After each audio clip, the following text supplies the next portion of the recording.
who has been seriously reconnecting and doing it in a place where there are a myriad of problems.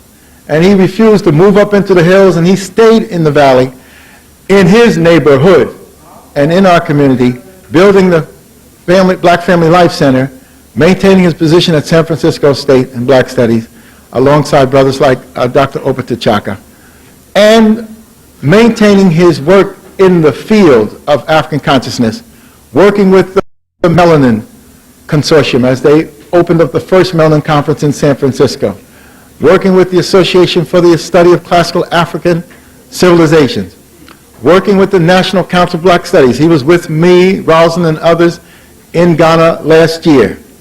And this year, his profession that he has chosen, psychology, his brothers and sisters, his African support system, has crowned him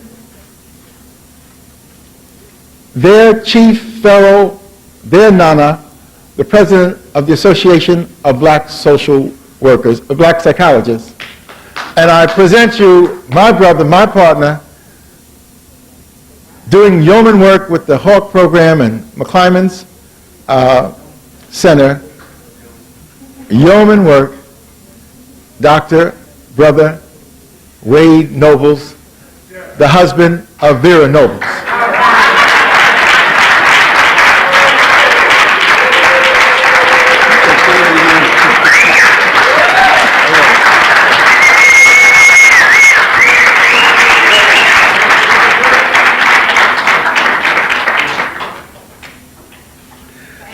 The best part of what my brother said about me is that I am Vera's husband.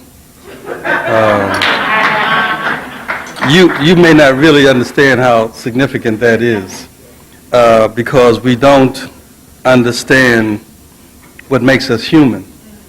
And what I hope to do this evening is talk about what makes us human in the context of education. Before I do that, you all know I must ask you all to allow me to assume a posture of reverence and respect while I give praise and credit to the source of all knowledge and all truth. And I do that by saying out loud that the Almighty, who is sometimes called Amun, and is sometimes called Aset, and is sometimes called Ptah, and is sometimes called Sheshat, and is sometimes called Jehovah, and is sometimes called Obatula, and is sometimes called the Christ, and is sometimes called Oshun, and is sometimes called Shango, and is sometimes called Allah, and is sometimes called Oya, and is sometimes called Olutumari, and is sometimes called Atum, that Almighty God, Amun, Ptah, Ra, although hidden, is the source of all knowledge, all truth, and all wisdom. And I pray in what I share with you this evening that Amun, Tehuti, Orumila will be satisfied.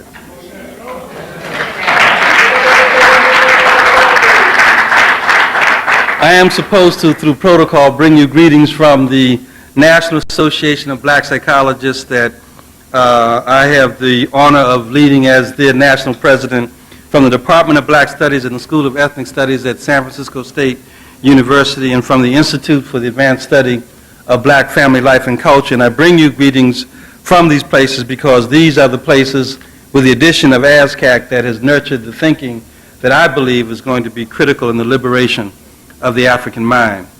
I am not going to talk to you about the battles that are happening in California under the initiatives that are looking at how to talk about as a policy question African-centered education for the state of California. That is something that is an interesting battle, but it's one that I have decided not to talk about tonight because it really is a political battle that has to do with policies and strategies, and those are issues that we need to talk about in another kind of session.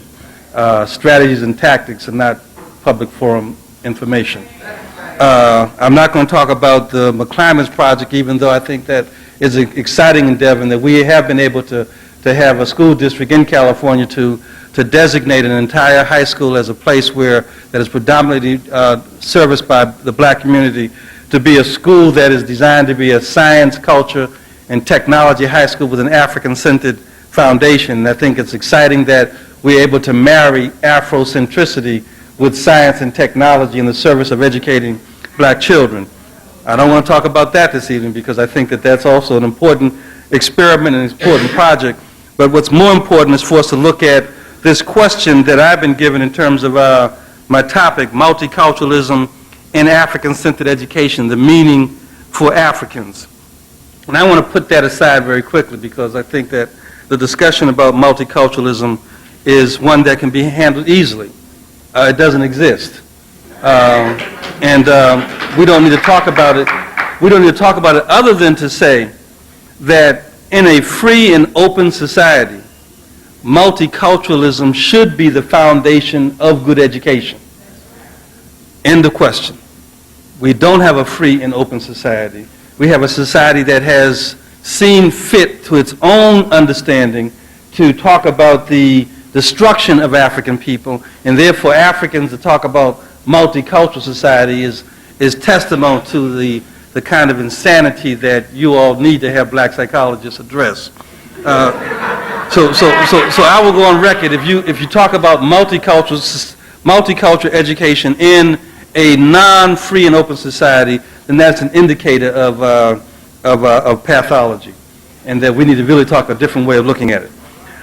I have suggested that in my own work that the question for us that's so critical and that frightens me almost daily is the issue of us having intellectual clarity that guides our struggle.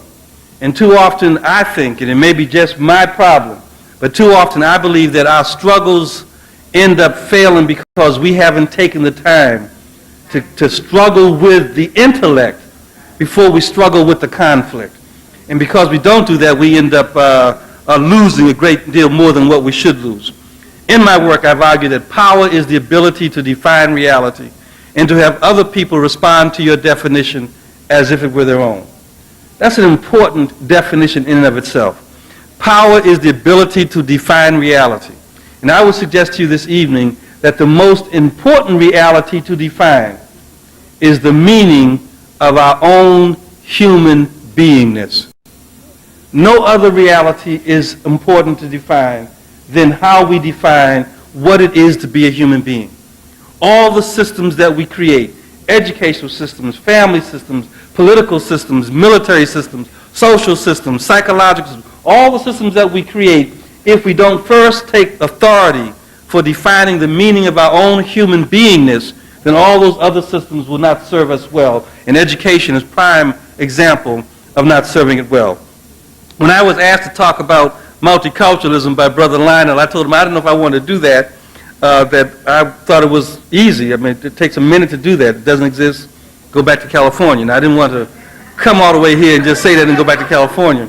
And so I sent him another topic that I thought I wanted to talk about, and I want to use that as a way of looking at this question of intellectual clarity.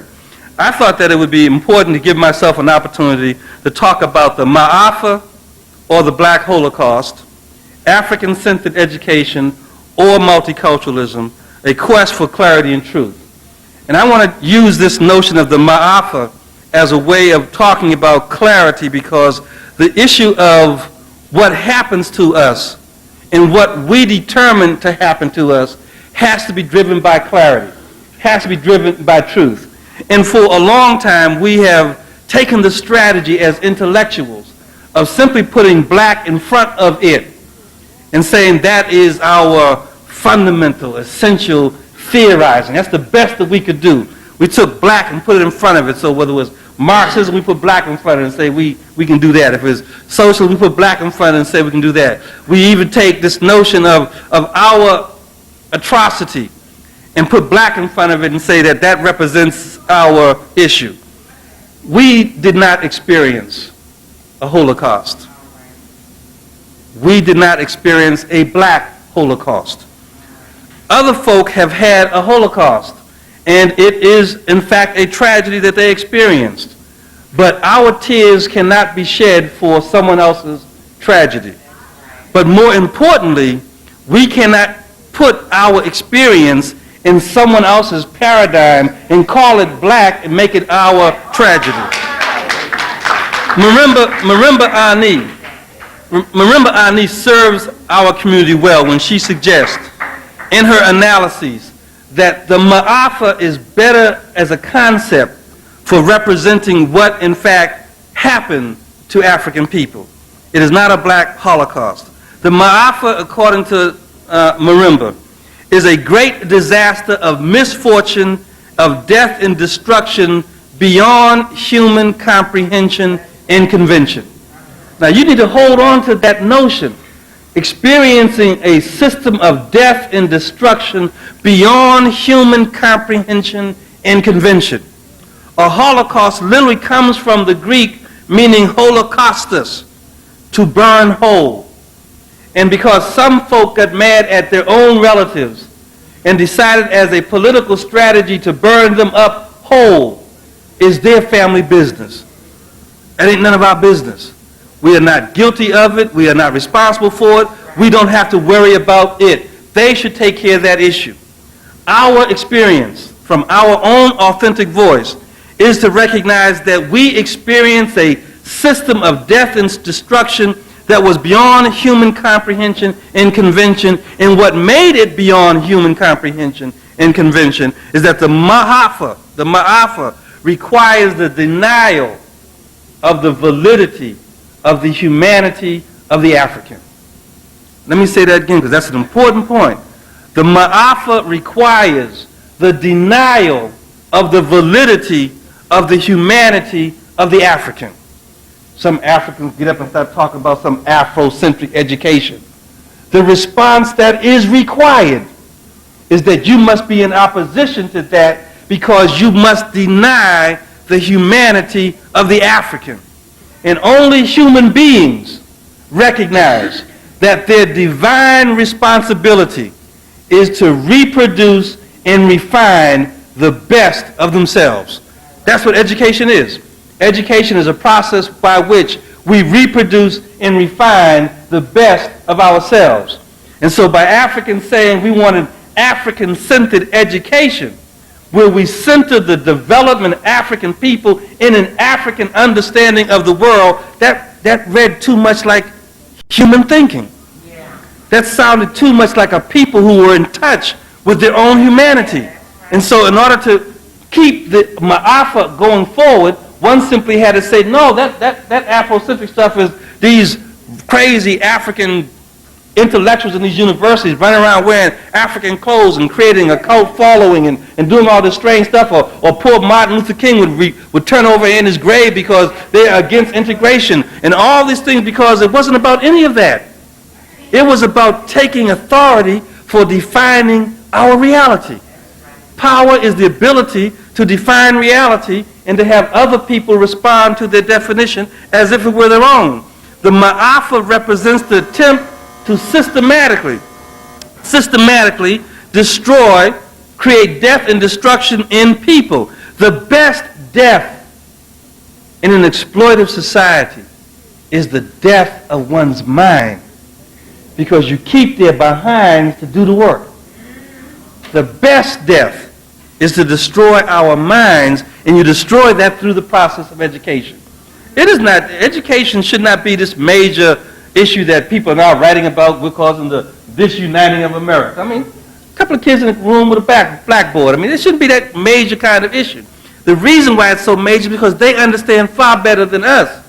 And that's why clarity in the intellectual struggle is so important. They understand far better than us that when we reclaim the authority to educate our children, we are reclaiming the authority to reproduce the future.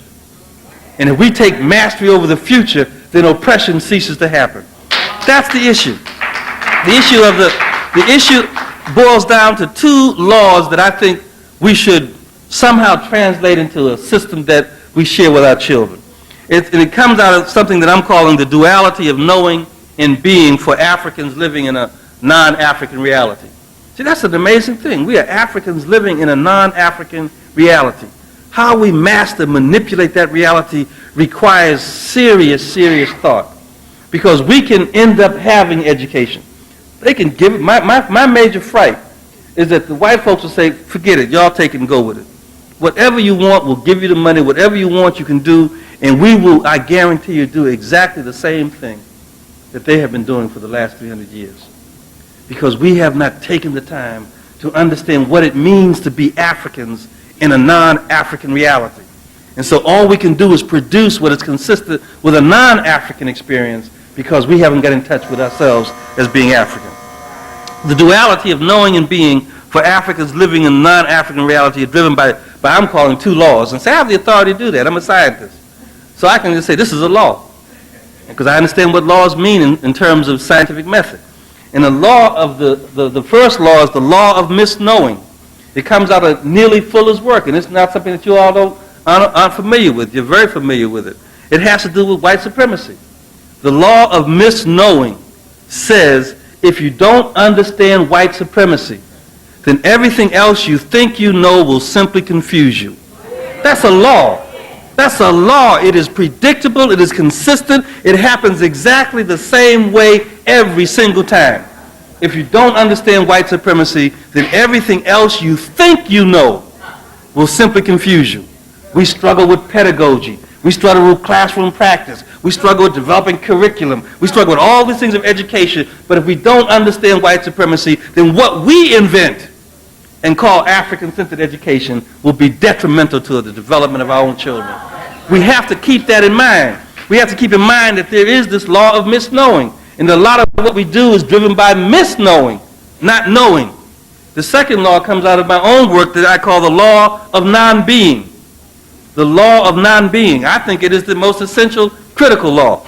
It says if you don't exist according to your own African essence, then everything else you think you are will only be a diminishment. Let me say it again because that goes right by you.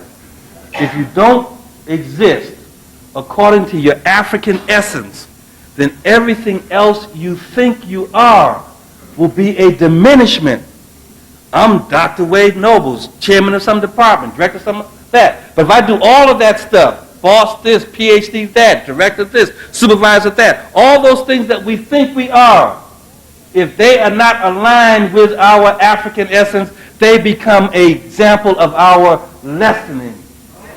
It is not an achievement to be the chairman of the Black Studies Department if your chairmanship is not aligned with your African essence. It is not an achievement to be the supervising physician in the psychiatric ward on floor 3 if your doing psychiatric work is not in alignment with your African essence. The law of non-being says if you do not exist according to your African essence, then everything we think we are is a diminishment, is a lessening of who we are.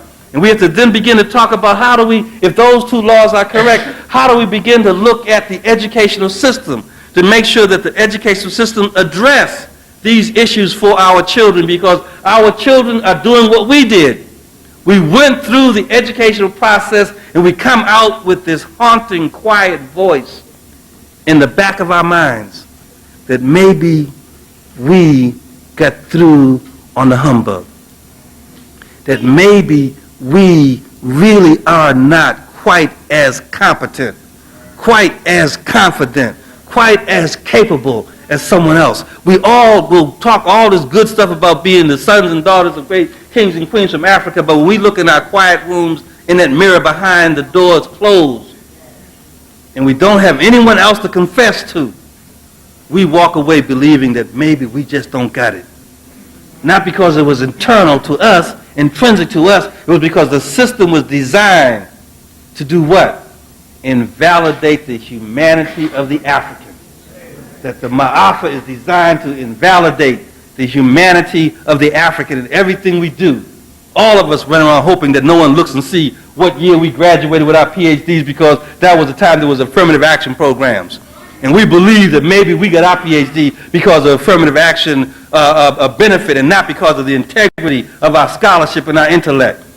The Maafa is a systematic process of invalidating the humanity of the African. And it works in all kinds of ways. It works with brothers. No, we go out and we decide to go out on a date. And we see a young lady take us to a date. The first thing we think about when we get ready to go on that date is how we get the flowers. We know all the good stuff to have. We get the flowers, we get the stuff, we get cool, we get clean and cool. But we're walking to go out with our loved one. And the consciousness that haunts us is I hope I don't go down to this new cool restaurant and some fool mess with me and don't serve me right. I sit there and I clock it. Damn, I was here. Them people over there came in 20 minutes later. They got this thing. All of that is systematic to attack our humanity, to make us think that there's something wrong with us, that issues, all those things that we used to call discrimination weren't discrimination. See, that's the clarity of our movement. We thought it was discrimination, therefore we needed a civil rights movement to get our rightful position. It was far more insidious than that. It wasn't about no civil rights. It was about that this society will not allow us to exist as Africans because it is required that African people be believed to be not valid human beings. And we run around trying to be like, walk like, look like, talk like, be like anything but African. Because it's designed to do that. The Maafa is an important concept, so we need to begin to use our own experience and talk about our own concepts. And not just in blackanize it because white folks got it. They got boogie nose disease. We say, we got the black boogie nose disease. And we call that scholarship. You know, we run around and just put black on anything that they come up with and they call that scholarship. They're now talking about, you mentioned about black homophobia. We don't know what our relationships are in terms of sexuality. Don't even understand the metaphysics of of feminine principles and masculine principles in the universe. But we're going to run around now, people talking about, you got to accept me because no, you sick. Period. And we need to move on. We need to understand our own experience and then begin to talk about some principles that allow us to do that. That's what the school does. The school is the institution. It is the formal institution to validate and to reinforce our value system. These schools are not neutral. They're not neutral places where we just come and teach mathematics. There's culture there. And that culture, in growing that culture, is a value system, and that's why we're struggling with this notion of Afrocentric education. It is tied to this notion of colonialism, another concept we need to rethink and revisit. We've been taught in these places that colonialism is a political system. It's a political arrangement where, in fact, some country dominates another country and exploits their natural resources. The only thing true about that definition is that colonialism is an arrangement. That's what the word literally means. Colonialism literally means organization and arrangement. And it is rearrangement. If we look at our experience in terms of this notion of Maafa, what we in fact see is that there's been the singular goal of European colonialism was to rearrange the African. It really wasn't about the resources.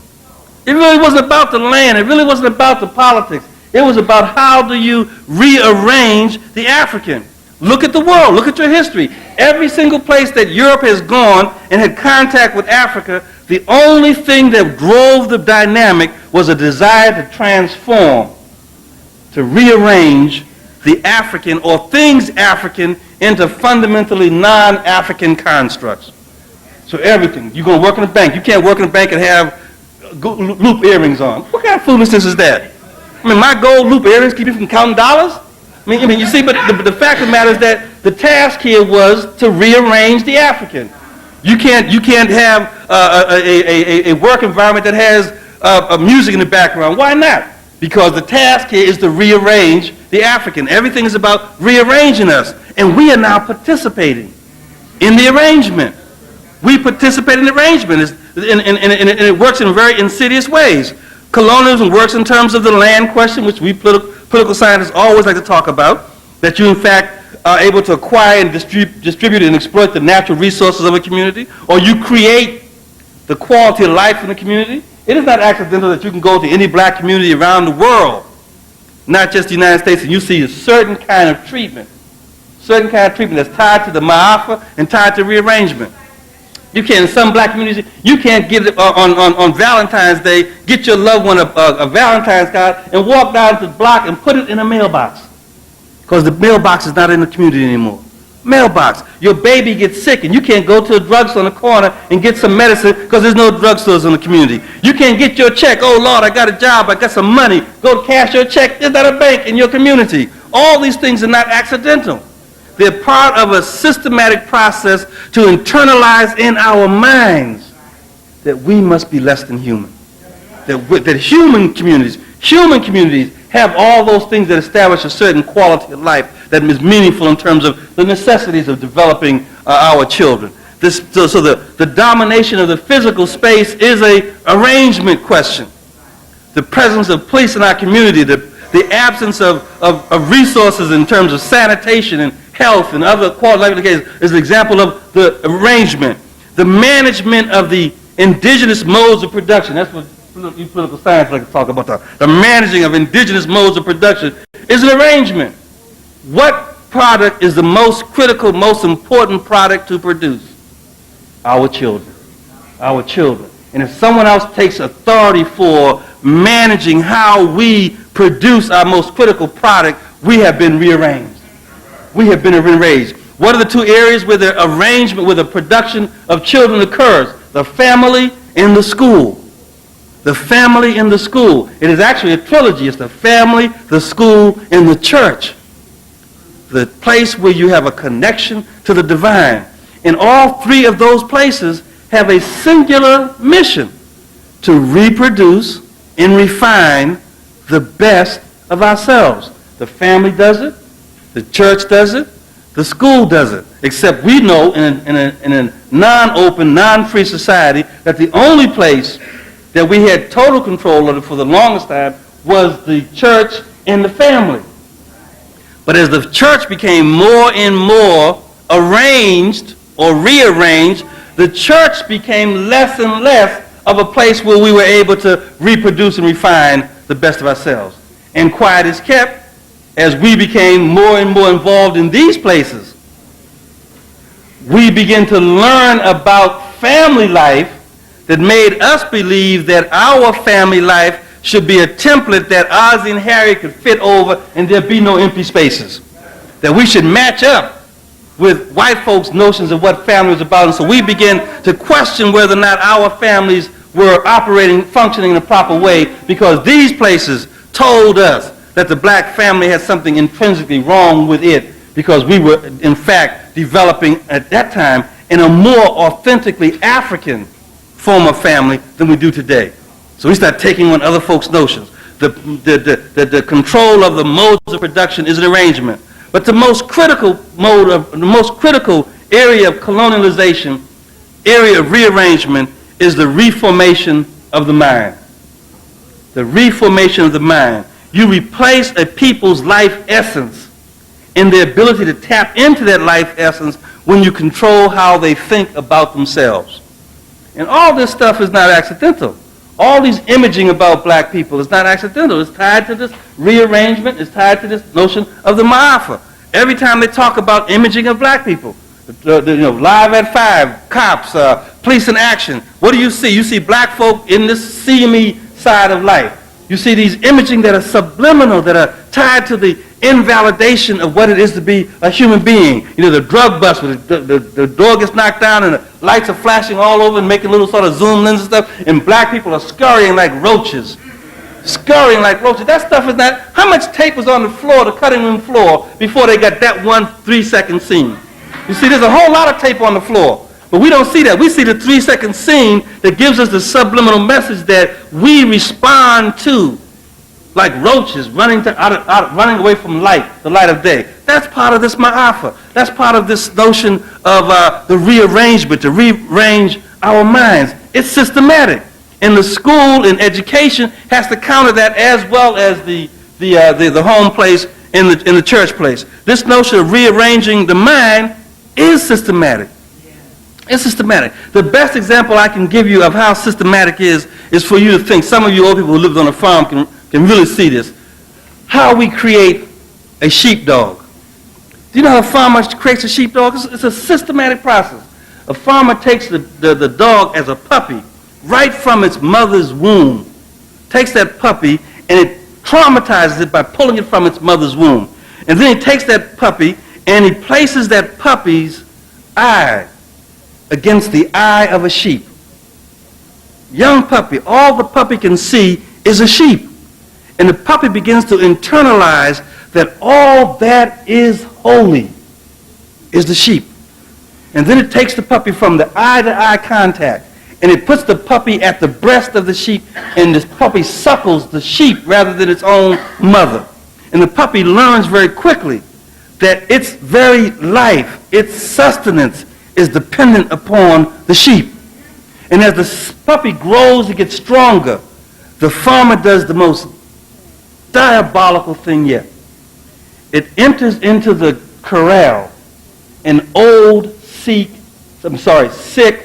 weakened dog.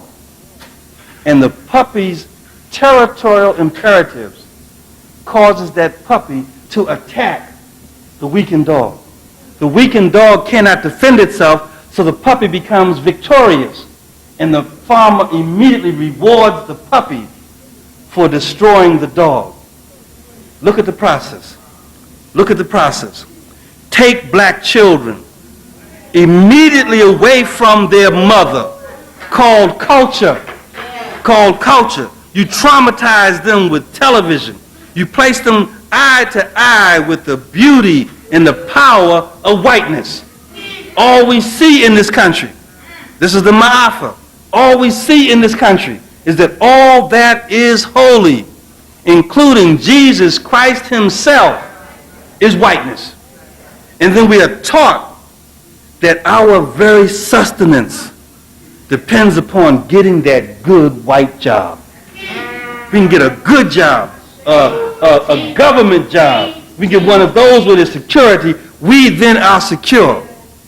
And then the diabolical aspect of this transformation process is that you enter into the arena a weakened, sick, old images of black folk. And what do? We attack it. We attack it ourselves because we have become sheepdogs. We have become sheepdogs rather than scientists. We have become sheepdogs rather than saints. We don't understand the process, and Schoolhouse is a critical player in this. See, Schoolhouse is a critical player in this. When the Schoolhouse teaches us in the curriculum that all that black folks did was pick cotton and that Abraham Lincoln freed us, that's sheepdog creating. See, that's attempting to remove us from our fundamental nature of who we are. We learn these things when we begin to see that every time you talk about black things, then we get nervous. We get nervous because why? That's the sheepdog response.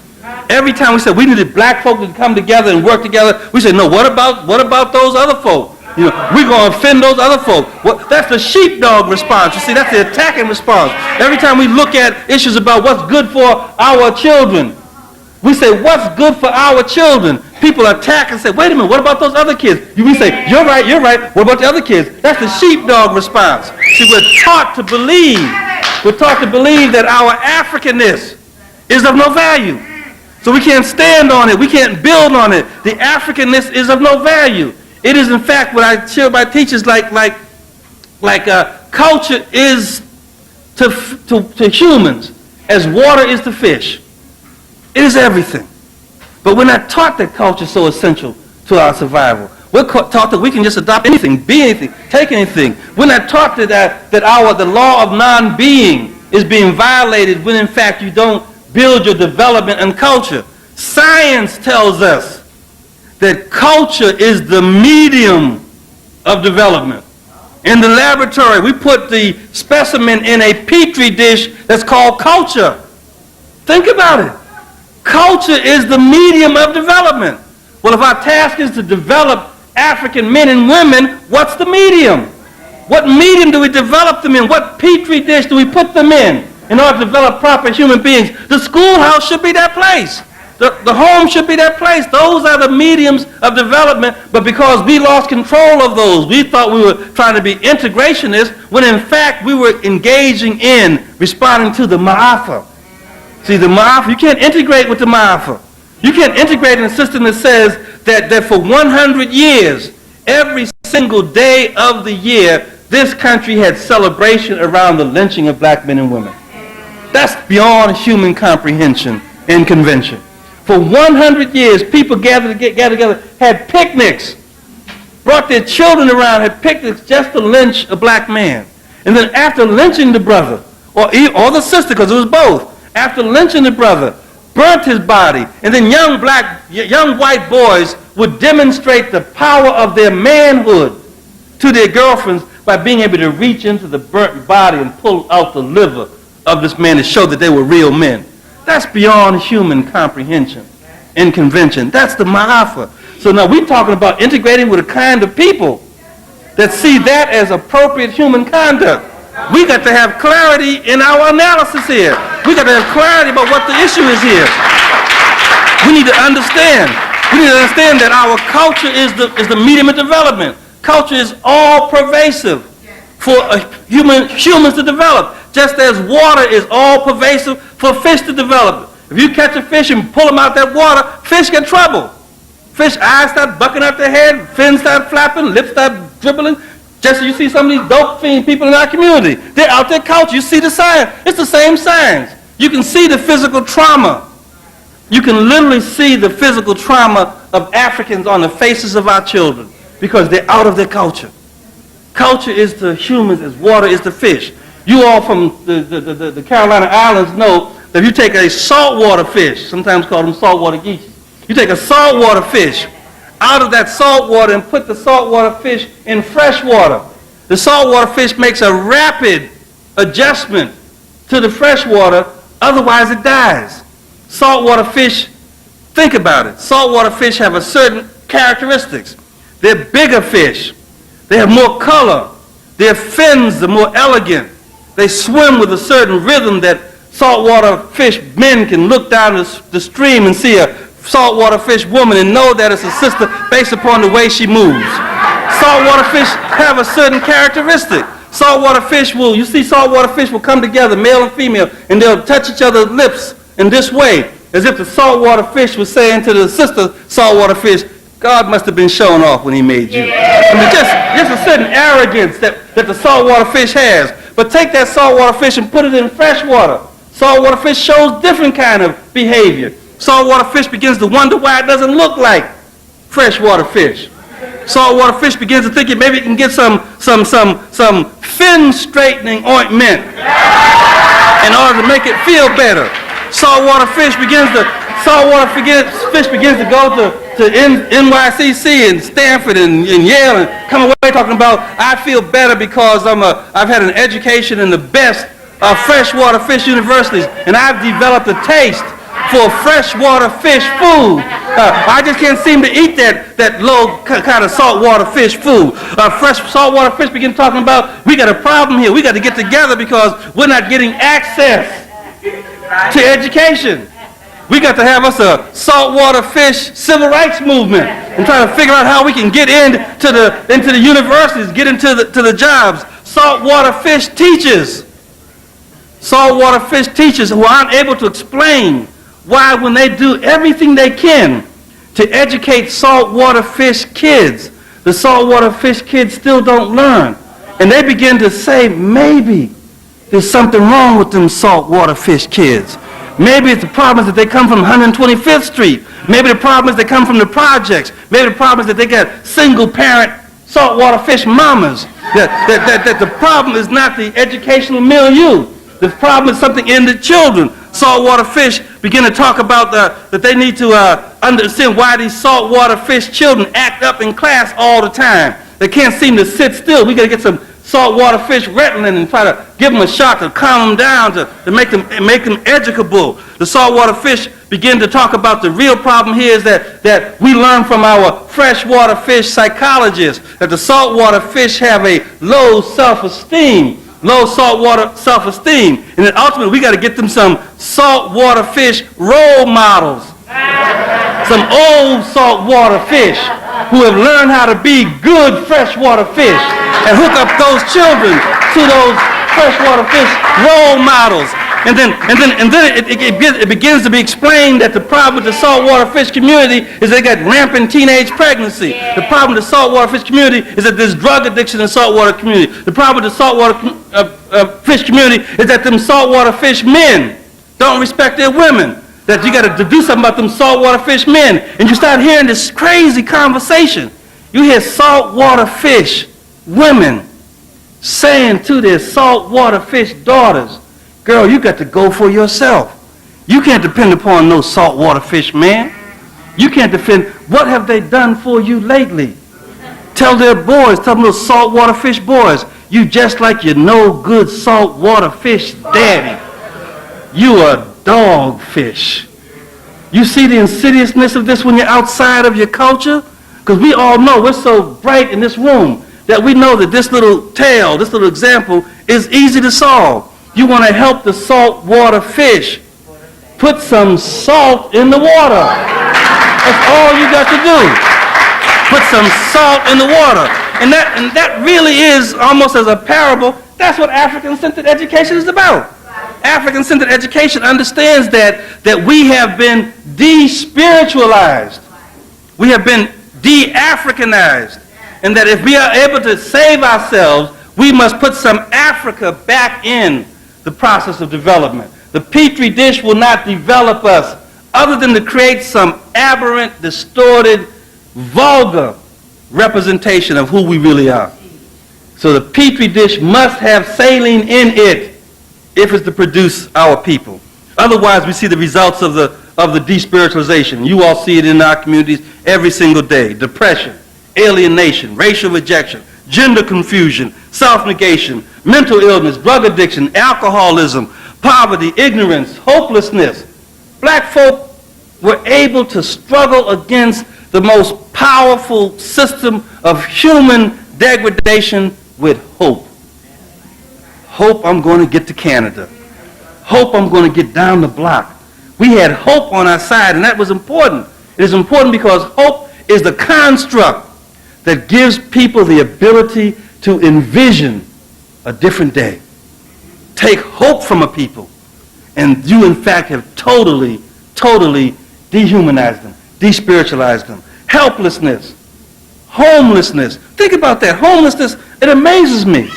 Black folk have always knew, when we made these great experiments, I see every experiment, we said South was rough, we're going to head up north. We took them river roads up north, went to Detroit and went to Chicago, went to New York, and we established places, and then we would send for our folk to come join us. But if things got bad, we knew we could go back down the road. So when things got rough, we would take your children and send them back home to Big Mama. You take your babies and send them to your uncle, and there would always be a home to go to. If things were good, just the reverse. If things were good up north, you would send your children up north. And your brother or your cousin would raise those children as their children, because we always established home. We have black people today saying that their strategy is to unionize their homeless group. Other than the fact that we knew all the time, go back home to mama's kitchen table and get it right. That's all you had to do. Things got bad in Harlem, knock somebody in the head, hit the number, whatever, get some money, and go back home. And then when you got it together, you'd come back and try it again. We do it all the time. But that metaphor, that icon of mama's kitchen table is important for us. It helps us with clarity. When we have confusion about our values, about our culture, we need to go back home to mama's kitchen table. Mama's kitchen table in terms of philosophy and intellect is the Nile Valley. That's mama's kitchen table. And so when we get confused, go back home to mama's kitchen table. And when you go back home, then you begin to rebuild and understand that there's a value system that allows us to re-spiritualize ourselves. See, this issue about education is not just making us better workers. It's not even making us eligible to go on to college. Education is a process, a systematic process of reproducing and refining the best of ourselves. I should see in my great-grandson the best example of my great-grandfather. If I can't see that, I've done something wrong. And as we went through these processes of integration and process of acculturation, and we look at our own children, we wonder, who is this child? Where'd they come from? And we start this quiet dialogue in the house about that. That's from your family. And that's from your family. The fact of the matter is, that's your people, right? The fact of the matter is that what we're seeing is an indicator that the process has been violated. The process has been violated. When we moved to the suburbs, we did all this stuff under the good life. And we start seeing all these mental illness happening. We see our children doing strange things. It's because there was no salt in the Petri dish. The Petri dish was nice now, split level, 4 or 5 bedrooms, BMW out front. I mean, it was a nice Petri dish, but there was no salt in the Petri dish. And consequently, our children end up being strange caricatures of what is to be an African man or an African woman. So we have to understand this notion of the despiritualization is the critical piece. And these institutions, schools, homes, churches, institutions are places where you reinforce the values that you define as essential to your humanity. And I want to argue with you that the essential value is the spirit. It's the spirit. And I don't want you to run and go to church now, because even though I think it's good to go to church. A lot of these go to church more often, but here and don't hear. But the spirit is not, the spirit, again, my quest here is truth and intellectual clarity. The spirit is what makes us real, not our bodies. The spirit is what makes us real. Spirit has to be defined because of our training. We hear spirit, we immediately go to spirituality, and from there to religion. And religion takes us to 11 o'clock on one day of the week. You see, but don't do that with me. Understand that spirit is not spirituality, not the same as spirituality, nor is it equal to synonymous with religion. Spirit is the energy, the force, the power that is both the inner essence and the outer envelope of human existence. The spirit has no boundaries. It is the inner essence. It is what makes me alive. But it is also the very thing, the energy, the power, the force that makes this universe, everything that is knowable as well as unknowable, connected. That's what the spirit is. The spirit is important because the spirit serves to ignite us. We can't be alive. Every single African philosophy, every single African belief system starts with the spirit. You don't see Africans talking about, can we intellectually debate the existence of God? That don't exist. We don't go there. That doesn't exist. There's some things that I can't be without it being around, and the spirit is that issue. The spirit ignites and enlivens us. It is the spirit that causes us to have a simultaneous connection between our metaphysical state and the ethereal extensions of the world. That's a highbrow way of saying that when your grandmama started to rub her elbow and say, I don't know, I've been thinking about Hattie Mae. I better go call her. And when she called back to Macon, Georgia, or jump off Alabama, and she talked to Hattie Mae, something extraordinary had occurred in Hattie Mae's life. That spirit. Hattie Mae's boy thought that he was taking some powdered sugar across the street for a friend and got arrested for trafficking cocaine. Fool, stupid. Or Hattie Mae's cousin hit the lotto and she's on her way back to Africa. It could be good. It could be good or bad. It could be good, negative or positive, but something extraordinary happened, and it is our spirit that touches us. Spirit is this issue that connects us up between the super or the supra world of the deities, the orishas, the gods, and the interworld of other human beings, as well as the inner world of ourselves. Spirit is the most critical factor for us to begin dealing with in terms of how do we shape the educational process, the development institutions to allow us to reveal this, what I now call spiritness, as distinct from spirituality. Spiritness pertains to the condition of being a spirit. We are spirits. Spirituality pertains to having the quality of being spiritual. It's like the gospel. It's like music. It has a certain quality. It causes a certain response. But it is not who you are. It's not the essence. It is this notion that the Kemetic teachings really are leading us back to, and I believe it is the connection to that spiritness that allowed us to create human contributions to civilization that have not been replicated by no man. And not even replicated by us. When the Japanese went in the Kemet and tried to build the pyramids, they failed because they didn't understand we weren't doing architecture. Not in that sense. we were building the true Masonic understanding of the evolution of the spirituality of our people, transforming from lower animal physical beings to higher, greater spiritual beings. That was our masonry. And because of that masonry, we were able to build pyramids that no one else has been able to replicate again, except for us. We can do it if we, in fact, begin to struggle with this notion of spirit. It is the spirit that, when a people understand it, are able to have connection with this concept of human integrity. We don't have contact with a sense of human integrity. That's why we allow anything to happen to us, and or we will do anything. Because we're not tied to our sense of human integrity, because the spirit notion has been removed from us. Someone else defined, remember, power's ability to define reality.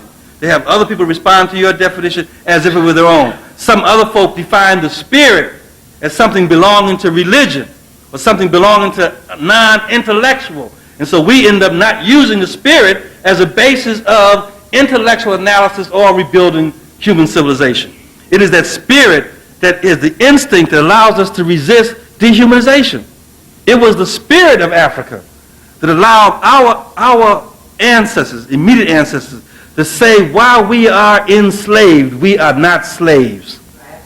And we got our best thinkers talking about American slavery. We were never slaves. We understood that we were locked up. We understood that on this day someone got the advantage. We understood that we had to do certain kinds of things that we would not ordinarily do if we woke up on a sunny afternoon and felt the breeze of God and made some choices about what we were going to do with our energy that day. But that's enslavement. And so it is the spirit that allows you to resist dehumanization, to resist oppression. It is the spirit that gives you the capability to contemplate. And this is high-level human functioning. To be able to contemplate human liberation while you're enslaved. To be able to even contemplate that I can be free while enslaved can only be ascribed to the presence of the Spirit. It is the Spirit that also allowed us to contemplate notions of freedom, notions that we, in fact, will be victorious. It was the Spirit that caused Marcus Mosiah Garvey to imagine what black people could do. It was the Spirit that caused John Coltrane to reach down into the unknown and pull out a music form that no one else had ever even imagined. That's the Spirit. That's educating our children. When we are able to educate our children so they understand that they have the capability of doing it even before it presents itself. See, that's power of education. That's what African-centered education is really moving toward, and that's what frightens our enemies, because they know that they have been able to convince us through the Maafa that when I go to the blackboard and do algebra problems, math problems, abstract thought, half of, if not 90% of the black kids are going to look down on their desk. Because the strategy, the sheepdog strategy that they have been taught is that look down so the teacher will not call upon you because you're dumb and you don't want to be embarrassed by showing your ignorance in public. If we have African-centered education, when Miss Jones goes to the blackboard, our little Abdullah will walk up beside her and start writing the answer while she's writing out the problem. That's education. That's the power of education, when you have the spirit that you don't have to worry about what it is, because whatever it is, I can handle it. That's the kind of education that spirit does. It is being a spirit that makes this issue critical for us. Because as we sit, you think about it and sit and listen to our conversation, listen to the discourse, it's not talking like this. It's talking about strategies for how we get our piece of whatever it is, and now we call it Afrocentric, because that's the popular word now. But no one's talking about what essential and fundamentally different about what education has to be for us. And I offer to you tonight that it has to be a spirit education. It is a spirit that when you analyze spirit, you see that the spirit, and this may be decidedly psychological, and that's okay, because psychology, originally, before it got bastardized and distorted, was psyche, which came from Sakhu, out of ancient Kemet, which was the illumination of the spirit. So psychology literally means the study of the illumination of the human spirit. Little light of mine, I'm going to let it shine. The illumination of the spirit is what we have to begin talking about. It is that spirit that causes us to have the experience. Think about your own lives. Don't make this abstract. Think about your own lives, your own growing up, your own feelings as children in your homes. It was the spirit that you experienced the urge and the desire to do good. Ask yourself, why do children's faces light up and smile? Because they want to do good for their parents. No one taught them that. No one taught them that. They look, their eyes light up, they smile when you say, baby, you just did good. They just go wild because that spirit is the urge. It's a human urge, a human desire to do good. It is that same urge that politically, if I can make a minor footnote, politically got us confused. Because we believe that other people operated with the same urge and desire to do good, and all we had to do was to show ourselves to them in some integrated classroom, and they would accept us. But they were operating on Maafa, not on spirit. You see, and so we end up, no matter what we do in terms of integration, they're still operating, how do I reach in and pull out your liver to show that I'm a man? You see, so that notion of spirit is a critical one for us to understand. It is the spirit that also eventuates, results in us having systems, us inventing systems that are based upon an ever-expanding love and feeling of goodwill. Even in our child-rearing practices, our children do something that the house says is wrong, but based upon how they present their case, we might give them a pass. We might give them a pass on that issue. But the Maafa people say, no, you got to be systematic. You got to beat your child down every single time they do wrong. But our parents understood that there's an ever-expanding love and goodwill. It was that notion, ever-expanding love and goodwill, tied to an ancient philosophy of human perfectibility that caused us to do something that I always like to talk about. All of us know that on one day in the middle of the month, when money ran out, your mama would send you down the street to Mrs. Jones' house to get a cup of sugar, to borrow a cup of sugar. And when you brought that cup of sugar back to your mother, the moment, literally, the moment that the pound cake was cool enough to cut, your mama sent a piece of pound cake back to Miss Jones. Now, what was that about? See, what was that about? If we, in fact, operate based upon a Western notion, then the relationship, the contract, required 16 ounces of white granulated sugar to be returned to Miss Mildred at the time that you were able to have it. But our culture, our spirit, says that you always give back better than you receive. You make it more better than what you got it. Hatshepsut said that when I found this temple, it was in ruins. And when I leave it, it will be better in grandeur and glory than I found it. That's our way. The pound cake is more better than the cup of sugar. Mama could have sent back a cup of sugar. She could have been totally westernized, and she could have decided strategically to send the cup of sugar back late at night when Miss Wilson was tired, so she could not see that she had not sent back 16 ounces, but sent back 14 ounces, and get away with it. How many of us operate that way? Because we've become sheepdogs and not understand our own divinity, human being, when you engage in non-Machian principles. We need to see that. Ethical character becomes important to that. Important for us. There's a real political problem here because as we start talking about taking back our schools, this system has said there's a real law about the separation of church and state. Because they see ethics, they see spirit as church stuff, as religious stuff. When in our culture, it is not church stuff, religious stuff, it is everyday stuff. It is how we live as a people. It is the spirit that causes us to have a desire for order and beauty. African people don't thrive in disorder. In disorder. African people, I mean, look at our proverbs. Baby, God don't like ugly. What's that about? Where that come from? What does that mean? You know, it simply means that your beauty Your beauty is tied to your conduct.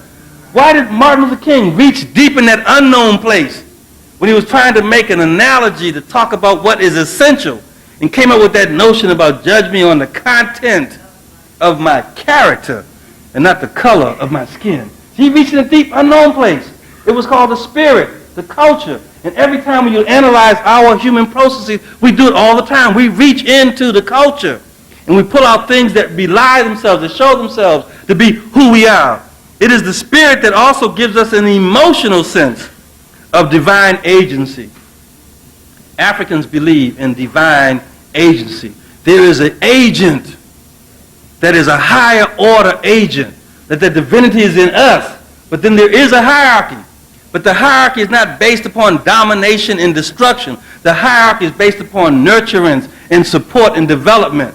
And so every one of us recognizes that day in our childhood when we went to Big Mama's house, Madeira, Ma, Big Mama's house, Granny, and your mother's mother told your mama to leave that child alone.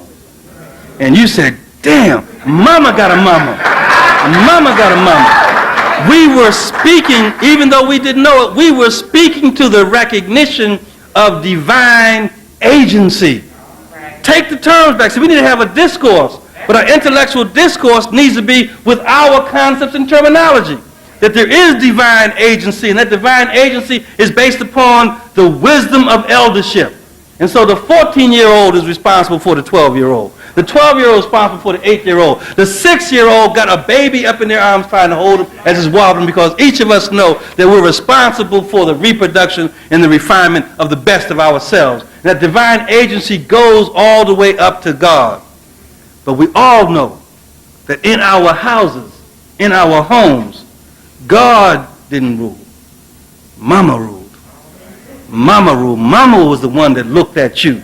And in looking in your eyes, she helped you to straighten up your back. Mama was the one that inspired you to believe that you could do it when someone called you a nasty nigger. Mama was the one who said simply, you my baby. You my child. And just by saying, you my child, she wiped away and defended you against the assault of the Maafa. Now we got mamas saying you a no good nigga. That's the Maafa. That's the danger. We're off our center. That's the issue of Afrocentricity. That's why this is not just some intellectual, pedagogical masturbation that academicians are playing with. The Afrocentric movement is a life and death struggle. We cannot come out of this. We cannot come out of this just adopting another paradigm that someone's going to call multicultural or interethnic or everybody get around or can't we get along. Well, what all that stuff that they create is not going to happen. We have to recognize that the discourse has to be about our concepts and on our terms. The spirit, I would suggest to you, is that which gives the magnetic pull away from being mere low animal existence to a higher, nobler, better spiritual existence. It is the spirit that causes you to know better even when someone has not told you what is better. That's that magnetic pull. Our children come to the world with God in them, with the spirit in them, and they do know better without us telling them that. But now we're following God's, not our own. Following other people's theories, other people's models, and we're internalizing other people's meaning of our human beingness. We got to be healed. We got to be healed. We got to say this is family business here. Other folks got their Holocaust. They developed strategies for that. Africans got to come together, and we got to talk about family business, about what is healing. Every single issue. And we know from our teachers, from the ancient ones, that the healer was one who saw beyond the present or even tomorrow. The healer could see at a time decades away and wrote prescriptions based upon you meeting the moment of future times far away. Not do we get a summer grant. You see, we're operating that way. We're operating based upon the now.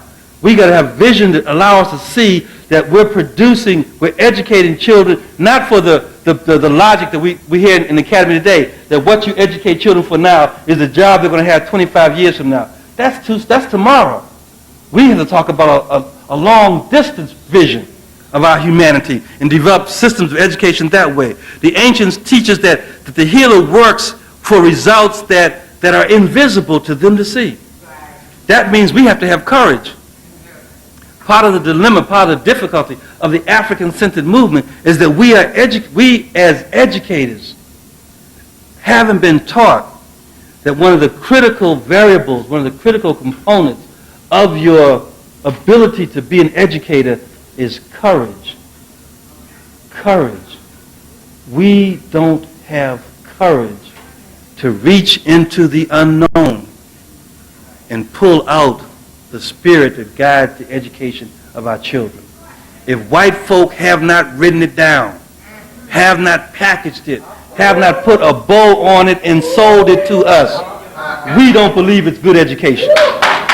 We have to have courage to recognize that the Afrocentric scholars have only raised up the term. You hear me? We only have raised up the concept. We don't have the processes laid out in detail. Different places are farther along that path. But for the most part, we are reclaiming something, and we have to reinvent it. Reinvent it from the essence of ourselves. It is healing work that we're doing, not education. Interesting enough, in Kemet, the belief was that humans have a capacity of being teachable and perfectible. On the normal pattern of development, it is a perfecting process. When you've gone astray, then you've got to teach them how to be who they are. Seems to me that we are at the teaching stage, even though we want to get to the perfecting stage. But we have to teach ourselves who we are before we can perfect ourselves to be more better than what we are. That's our task. It is our tradition that tells us that the healing work is to recognize, not as the European says, that health is the absence of disease. That's crazy. But we buy it all the time. Our ancestors teach us that health is a state when everything that should work together does work together.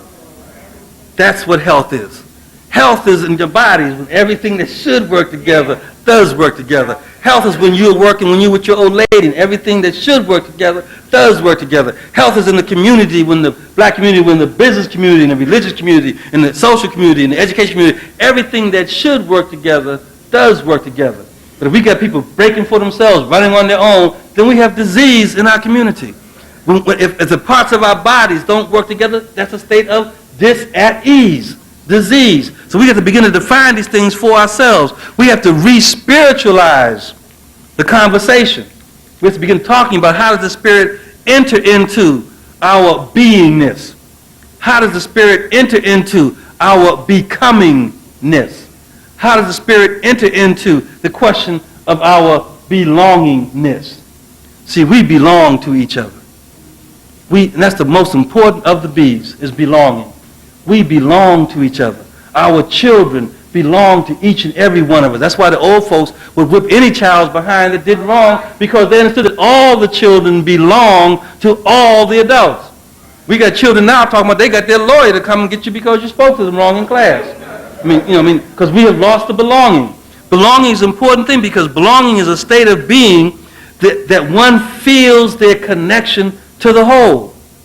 Part of our pathology is that we are operating now not feeling a connection to the whole. We are walking around as human beings wondering whether we can have an invitation to speak to another black person. That is unbelievable. It is unbelievable, because we have lost the sense of belonging. Our healing has to occur in that. Belonging, being, becoming. And I think there's some techniques that we can begin to look at. I'm just going to speak to them, but I'm not going to talk about in depth of them. But retentions, as a scientific concept, we should look at. Retentions, the act or power of remembering. Are there things that we can do in the classroom that causes our children to remember? It's all in us. See, the spirit never dies. It's all in us. So maybe the way you set up the classroom in terms of the placement of chairs, how children sit, how they stand, how they enter the classroom could create retention, would stimulate the retentions to cause them to remember their greatness. See, maybe doing this stuff, sitting in rows and columns, keeps us from remembering. That if it's in us, we just have to recall it. Maybe having our children learn, even if they don't understand the words, learn African language songs and just be able to sing an African song. The sound of the song stimulates the inner ear and causes them to remember that they invented mathematics. Why are they afraid of algebra? You see, there's a technique I want to suggest that we explore. Let's struggle with, let's think about this notion of retentions. There are residuals in us. Residuals that are based upon this notion of spirit. A residual is the residue that is left over, the remainder of an original form. Again, is it possible that there are residuals in our psyches, in our sakhu, in our spirit, that we in fact have left over, remainders, and doing certain kinds of things, those residuals stimulate in us an ability to master higher order thinking? Now, I may be just tripping here.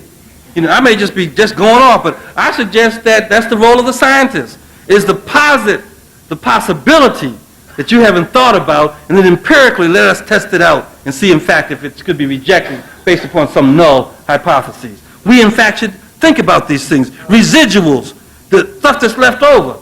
Is it possible that the stuff that was left over when Reverend Jones told the choir to play that song I love so well, because I'm going to invite the Lord in this here house, and when he did that, and the gospel choir began to sing, and something in you caused your hand to rise, and you began to do this, and we got real serious, you did this, and is this not the sign of Ka, the spirit? Maybe it's a residual. Maybe it's leftover. See, is it maybe a leftover that when the brothers did good on the football field, they would come up doing high fives, given in slow motion the sign of the Ka? Maybe it's leftover. They could have grabbed their knee. They could have crooked their nose. They could have did anything. They did that. Is it a possibility? Is it a possibility that the sign of righteousness is this, what some people call the Mason Square? And when brother gets out of pocket, sister comes immediately with her hand on her hip? A residual, a leftover to remind you, black man, that you are not right. You have not been right. You have violated a principle of the cardinal virtues of Ma'at when we didn't even know nothing about no Ma'at. See, these residuals are something for us to ponder, to think about, the possibilities, that there's a way to recover, to put some salt in the water by stimulating these. Is it possible that these young brothers who came primarily out of New York and were immediately defined away from themselves as little rappers who later evolved to gangster raps, but when they in fact came out bursting on the world, they came out like this? All right. All that stuff. But is that not this, which is the sign of the double crossing in ancient Kemetic law that speaks to life after death and the permanence of this? And it was in fact true when they said, you can't touch this? That's right. That they were really meaning in the deep structure of our culture that we are invincible, that the spirit never dies. See, the residual becomes an important point, the notion of residual becomes an important point for us to look at. This idea of resonance is an important one for us to consider. Resonance, a scientific term. It represents the state of a system that vibrates in a like vibration against an energy that it is close to. You take what's that thing called, a music thing that they hit in the music. You all know music, the little tuning fork. And that vibration causes a like vibration in the keys of the piano. Is it possible that when Dr. J and Professor Clark and John and Dr. Ben are taking these black folks every single year back to Africa, and we stand close to living Africans, that we start to vibrate, not those Africans that come over here necessarily, because they got African sheepdog version. they go to the African sheepdog farm first. I was trying to be polite. Leave me alone. Let me take it myself.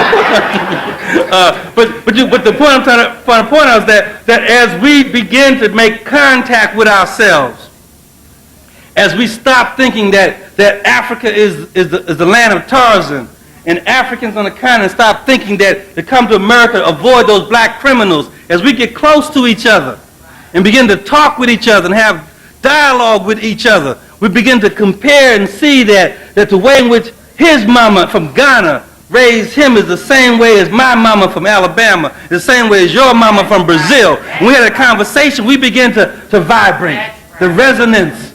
You see, the energy is there. Is it not that energy that causes us, that vibration, that causes us to find things in that unknown place? That our young people start talking about, yo, what's up, yo? Is it possible that somewhere in that unknown place that they tapped into the Mendi, and the Mendi, whose term yo literally means thought or will, which takes form, which makes itself manifest. I can say you into being. So little brother saying, yo, I'm in charge of this stuff. We don't even see ourselves because we've dislocated ourselves from the spirit that gives us our human beingness. This notion of young people saying hecker. Hecker, we thought they were saying, well, they're being polite because they're around adults and they don't want to say hell of a. They're saying hecker. But is not hecker that unestimable quantity that the ancients in Kemet talked about as a concept that represented? It's so great and so grand, you can't even count it. Thank you. That's too much time. Here, take some back. This notion of resonance becomes important. And the final one is romance. I want us to take charge of romance. Take charge of romance. We run around thinking romance is what we see on Days of Our Lives and Turn Over Tomorrow and Get Back Yesterday and all those things in the Harlequin novels. But romance has to be defined from our center, from our spirit. Romance is a state or condition where one holds, values, and treasures another to an extent that your love, your care, and your affection sustains them, promotes them, causes them to be nurtured, inspires them. Romance is that concept that says that when I wake up in the morning and look into my woman's eye, I believe that I can go beyond what I thought was my limitation. She inspires me. She inspires me. That's romance. The romance is important for us to begin to talk about understanding and defining it for ourselves. That's that spirit. That's that spirit connection. When I and this room is cool, but out in California, when I talk to them about my woman, some sisters get upset. Say, don't be talking about I'm not your woman, you don't own me, I'm my own woman, I don't need you. Calm down. Sheepdog. Sheepdog. Understand that our notion of romance says that there is self and collective cherishment. That it is the contact with you that helps me to comprehend that you are essential. And so when I say you are my woman, I am saying you are essential to me, just as my hand is connected to my arm. It belongs to my arm. My eyes belong in my face. My heart belongs in my chest. My woman belongs connected to me. And when you leave me, and brothers will testify, we don't know what to do. We go crazy because something essential has been taken away. And because we've been trained like sheepdogs, we don't see that it's been a spiritual disconnection. We see that you belong to me. I'll drive around your house. I'll cut out your tires. I'll put sugar in your tank. I'll go to your job. I'll do all those crazy things because what we're operating from is that the essential connection, the mindness, has been destroyed, has been disrupted. My woman, my man that black people just said naturally was because we had tapped into that unknown place that says we belong to each other. We belong to each other, meaning we are essential to each other. I cannot be and be disconnected from my complement. But now we follow someone else into the sheepdog yard, and sisters talk about, I'm independent, this means that I can't do this, you can't do that, you need help. You need to see yourself a doctor. The problem here is that we don't have the ability to define our reality. Remember, power is the ability to define reality and to have other people respond to your definition as if it were their own. As we rebuild education, we have to be clear that there is something called an African-centered core. An African-centered core, and that African-centered core should guide the development of everything from teacher certification to classroom practice to curriculum design to educational research. What is our grounding philosophy? Can't come from Europe. What are the essential precepts that guide the law, that guide what we do in the class? What are the foundational virtues that we know that we talk about in terms of the cardinal virtues of Maafa? What's the operational concept for education that talks about character development? Is there an educational credo that we swear allegiance to? So we can't no longer say just because you went to Cornell that you now can teach our children. We need to have a credo that speaks to what you promise to do. What you promise to do. The Bantu people will say when they send their children to school, after 16 years, the parents will meet with the teacher, and they will simply say, we loaned you our children for the last 16 years. When do you pay us back? That is the question. Education must pay us back. And the only currency that is acceptable in Africa is African. Thank you very much.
Hotep, brothers and sisters. My son, Brother Wade Noble, would you take this platform, please? All right. Good. All right.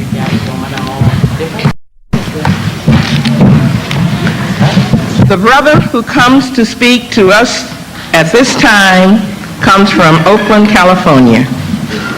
He is a social psychologist and a prominent theoretical scientist in the field of African psychology. He is also a leading African-centered researcher on African family life. Brother Noble is a professor of African studies at San Francisco State University and is currently the executive director of the Institute for the Advanced Study of Black Family Life and Culture, Incorporated. Over the years, he has authored several books. Among these are Understanding the Black Family, a guide for scholarship and research, Africanity and the Black Family, the development of a theoretical model, the Kemet Husia, authoritative utterances of exceptional insight for the Black family, and African psychology towards its reclamation, reascension, and revitalization. I must also point out that he is an ASCAG National Executive Committee member and a National Board representative for the Western region of ASCAG. Brother Wade reminds us that African character is critical to the development of African development. It is the mark of mental and ethical traits of African people that distinguishes their quality. As we ascend in our African consciousness and deepen our thinking, this deepening of African thought within us transforms our character through understanding and lays a foundation for African ways of beingness and of becoming. A foundation for utilizing our African being to reshape the pathway of our existence and bring African truth to the world in our mission of building for eternity. Brother Noble's critical dialogue speaks to ancient Kemetic thought and practice, speaking truth and doing justice. Sisters and brothers, it is an African pleasure to bring forward and present to you our brother, Dr. Wade Noble.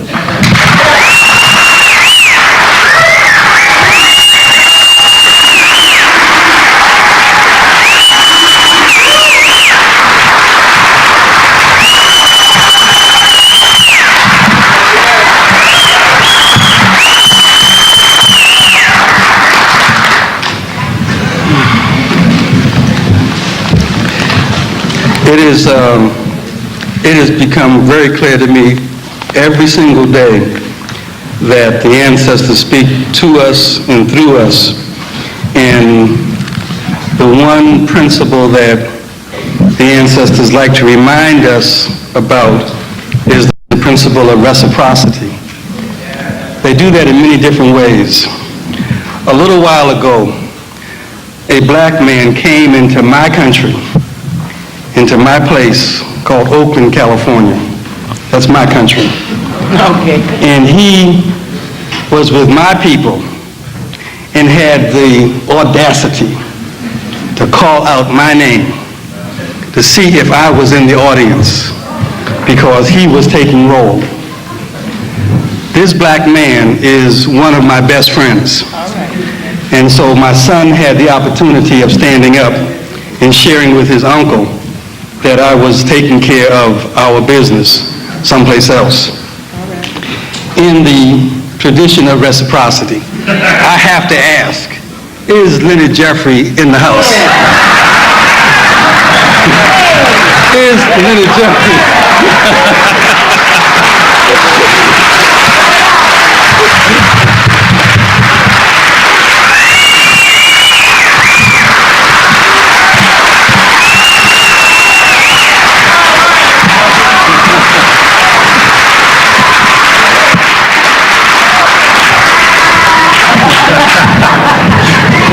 And with my brother in the house, I can now ask my mother if I have your permission to teach. Thank you. It is with my great mother's permission that I ask you all to allow me to assume a posture of reverence and respect while I give praise and credit to the source of all knowledge, all truth, and all wisdom. And I do that by saying out loud and in front of you that the Almighty, who is sometimes called Amun, and is sometimes called Aset, and is sometimes called Ptah, and is sometimes called Jehovah, and is sometimes called Obatula, and is sometimes called Seshach, and is sometimes called the Christ, and is sometimes called Shango, and is sometimes called Allah, and is sometimes called Oya, and is sometimes called Olatumari, and is sometimes called Atum. That Almighty God, Amun, Ptah, Ra, although hidden, is the source of all knowledge, all truth, and all wisdom. And I pray in what I share with you this evening that Amun, Tehuti, Orumila will be satisfied.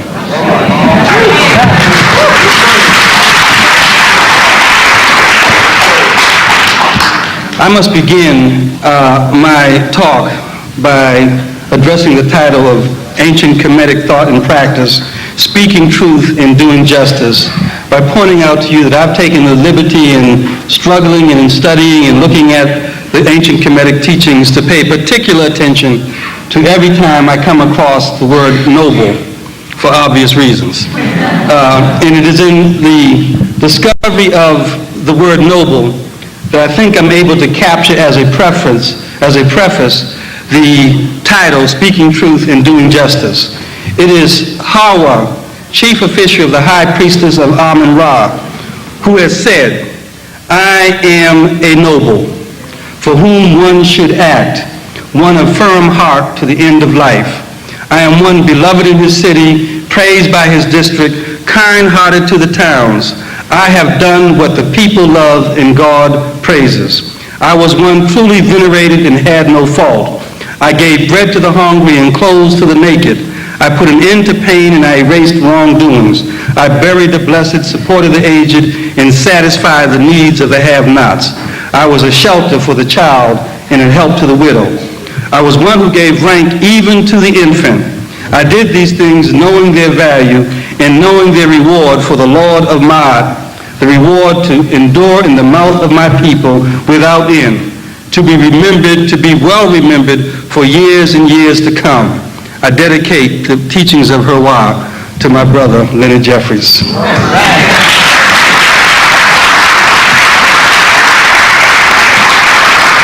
It is in fact the case that I would like to think in front of you around the question of ancient Kemetic thought and practice, speaking truth and doing justice, in three areas. The first is ancient Kemetic thought and symbolism, and I want to suggest to you that ancient Kemetic thought and symbolism is the key to our organizing. The second is speaking the truth, and I want to suggest to you that speaking the truth is the key to our education. And the third is doing justice, and I hope to suggest to you that doing justice is the key to our transformation. Ancient Kemetic thought, symbolism, organizing, for building for eternity, organizing is the question. And it seems to me that when we look at ancient Kemetic thought, we have to begin with a kind of adage that suggests that a people's theology is important. And I want to share with you that it is clear by now, I hope in this audience, that we do not confuse theology with religiosity. And that when talking about theology, we're really talking about the rational study of the being of God. We're not talking about tambourine playing. We're not talking about incense burning. We're not even talking about ringing bells. When we're talking about theology, we're talking about the rational, logical study of the being of God. And it is said that the theology of a community assumes its truth, or the truth of that community's reality, at the given moment of that community's birth. Now that statement is very important because we have so often become conceptually incarcerated in terms of wondering where do we begin, or wondering what ideology, what theology, what psychology, what sociology is most appropriate for us, and we dabble in all other folks' stuff. And the rule is simple. If Marx was at the moment of our birth, then we can deal with Marx.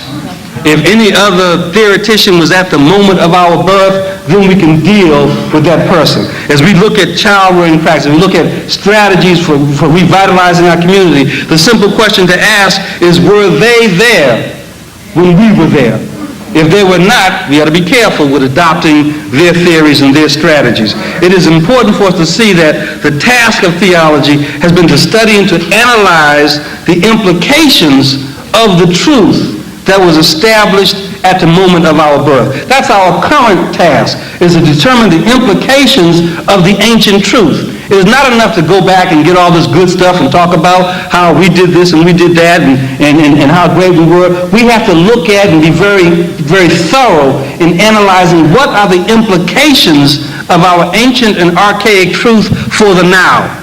Because if we don't do that, then our history, though revealed, becomes dead. And our history cannot be dead if we, in fact, use it in terms of drawing implications from it. It seems to me that this notion becomes important because it allows us to ask a very basic, fundamental question.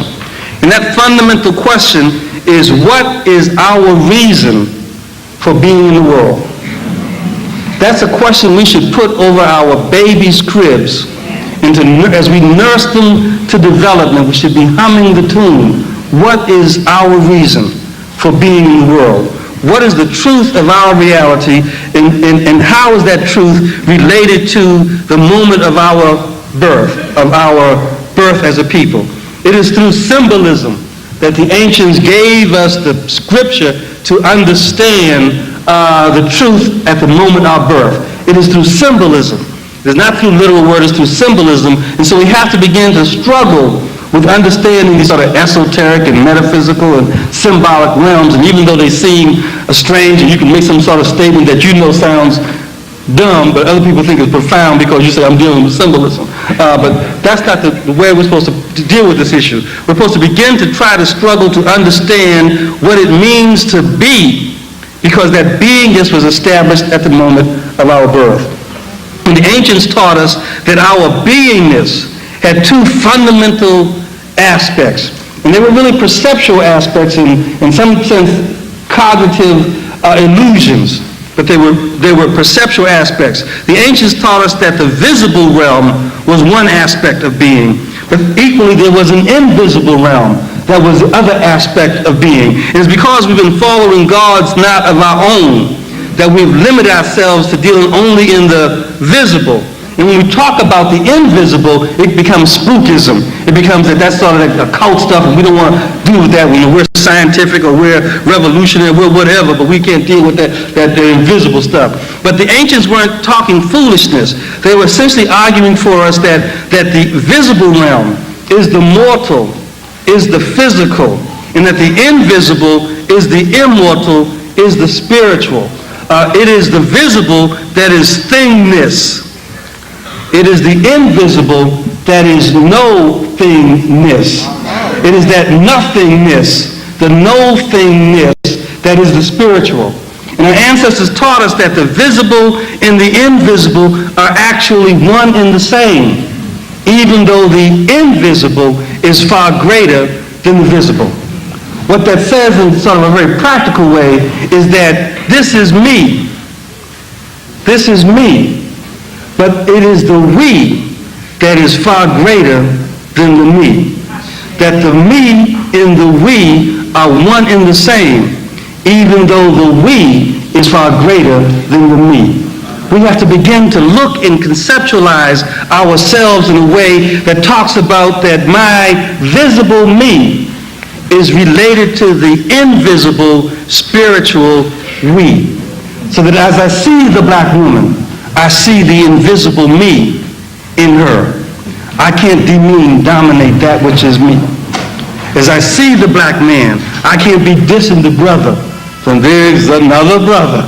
I can't be talking about there's another brother doing the problem, because I see the relationship between me and we. I see the relationship between the invisible and the visible. The symbolic is important in the ancient thinking because it really allows us to see very important laws that were governing our understanding of the world. The symbolic was a method. It wasn't just drawing sort of signs on walls and drawing images on the halls. The symbolic was a methodology. It was a method of transcribing the intuitive vision by the use of images. And the intuitive vision became a mode of investigation where the natural phenomena of the world stood as symbol to represent the invisible law that we had to understand. So when you place the hawk as a symbol, the hawk simply represented our intuitive vision for understanding the invisible law that undergird our way of knowledge. It is in this basis that the ancients told us that you are able to know only that which is already innate in you. The problem for us as African people is that we don't know what is in us, and therefore we are not able to innately know it. What we do is we say, shit don't feel right. Something's wrong. That something's wrong. Something's not right here. But we know it's in us, but we don't know yet how to do it in terms of a knowledge base. We haven't been able to do the analysis, and the instinct is still in us. The African instinct is still in us. We are able to know only that which is already innately in us. Now, I'm not talking about no sort of notion of a locked kind of potential where you can only do certain kinds of things. I'm really referring to the spirit that is in us is the spirit that represents everything in the universe. So the ancients were saying in symbolic language that we are only able to know that which is innately in us, and that which is innately in us is everything. There is nothing outside of the realm of African people. The ancients talked about and shared with us that the symbol should be viewed as the material, the visible representation of the immaterial. It is probably why, and this instinct notion is important, it is probably why African people pay so much attention to our appearance. Even to the point when we can recall in our own memories how mamas and daddies would not want the children to be going out looking ashy or looking disarrayed and looking unkept, because they understood that the material, the visible, represented the invisible qualities and functions found in the universe. So if you looked raggedy, if you looked unkept, then you were giving a statement in symbolic methodology that said your essence, your nature was to be nothing.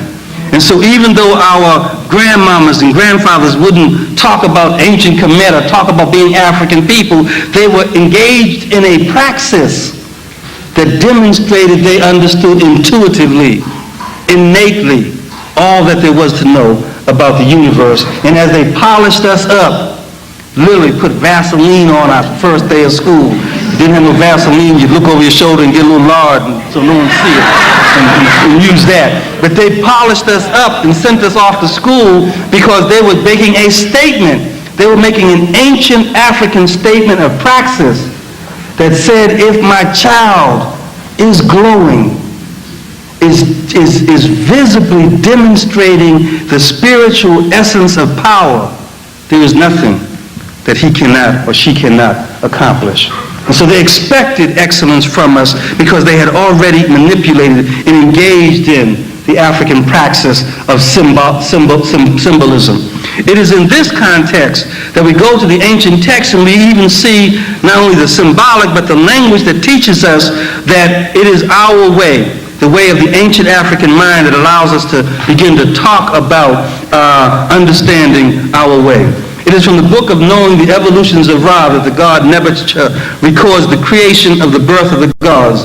And it is stated, or it is said, I am he who evolved himself under the form of the god Khepera. I, the evolver of the evolutions. Think about that statement. The evolver of the evolutions. You can't be no more cause than that. I mean, if you are causing the cause, then you are it. So we have to begin to look at and understand what our answers were saying to us. I, the evolver of the evolutions in the developments which came forth from my mouth. No heaven existed, which came forth from my mouth. We can go quickly to West Africa and Central Africa and see the importance that African people placed on the power of the word, the nomo. That the word itself, the hearing of the word creates energy, creates heat. If you hear someone talking intensely, you get warm because the nomo is power. And the ancients said thousands of years ago that I am the evolver of the evolutions and developments which came forth from my mouth. Take care in what we say to each other. The evolver of the evolutions and developments which came forth from my mouth. If we call each other nigger, we are creating the evolution of our own destruction, and white folks can go on vacation. We have to begin to be careful in understanding what we're talking about as we look at this question of organization and education and transformation. No heaven existed and no earth, and no terrestrial animals or reptiles had came into being. Blood is saying, I'm the beginning. I formed them out of the inert mass of watery matter. I found no place whereupon to stand. I was alone, and God's shoe and Tefnut had not gone forth from me. There existed none other who worked with me. I laid, and this is the other important statement for me in this passage, I laid the foundations of all things by my will. I didn't ask permission. I didn't petition. I didn't beg. I laid all the foundations of all things by my will, and all things evolved themselves therefrom. I united myself to my shadow and set forth Shu and Tefnut out of myself, thus being one God, I became three. And Shu and Tefnut gave birth to Nut and Seb, and Nut gave birth to Osiris, Horus, Kent, Sut, Isis, and Nephthys at one birth, one after the other, and their children, us, multiplied upon the earth. That's our Genesis story. We have to begin to understand where we come from. The essence of God, the moment of our birth, the truth at the moment of our birth is our barometer for measuring our potential, possibility. We have to begin to look and take back where we are and who we are. The essence of God is metaphysically revealed in the myth as thought and command, not good and evil. Look at the difference. The essence of God is thought and command, thought and will. We're struggling around here thinking about the good side and the bad side, the evil side and the saint side, the black side and the white side. The truth at the moment of our birth says that the essence is will and intent. And intelligence is to intend for your will to be done. That's our way. That's our way. So as we look at our beginning, at the moment of our birth, and I'm talking about our conscious birth, as we look at our birth, we can see that the ancients said that the divine law, when you boil it down and you look at all its many manifestations, the divine African law is to be. Is to be. Because in being, one can exert their will and their intent. If you are a doing person, you can get distracted. And because of, again, our conceptual incarceration, we run around here thinking that who we are is what we do. And so when they said you were slaves, we thought, when they gave us slave work to do, we thought we were slaves. Or at least we could have thought that we were slaves. But because we came from a tradition that Africans understood that who we are is that we be, that we knew we wasn't going to be no slave, even though we did slave work. See, so we have to begin to understand the reason why we're here in this room today is because our most immediate ancestors could spend 300 and 400 years doing slave work, but they never said, we be slaves. We be slaves. The one thing they said very clearly was that we will be free. So we need to look at ourselves in the context of where we come from. It is this divine law. It is this divine law, and we know in terms of, again, the study of theology, that divine law, that for every divine law there is a moral mandate, a mandate that goes along with the law. And the divine law, the African divine law is to be, the moral mandate is that in being, we must continually to become more better. More better. Every day, more better. Every day, more better. Today, I'm a slave. Tomorrow, I'm going to be free. More better.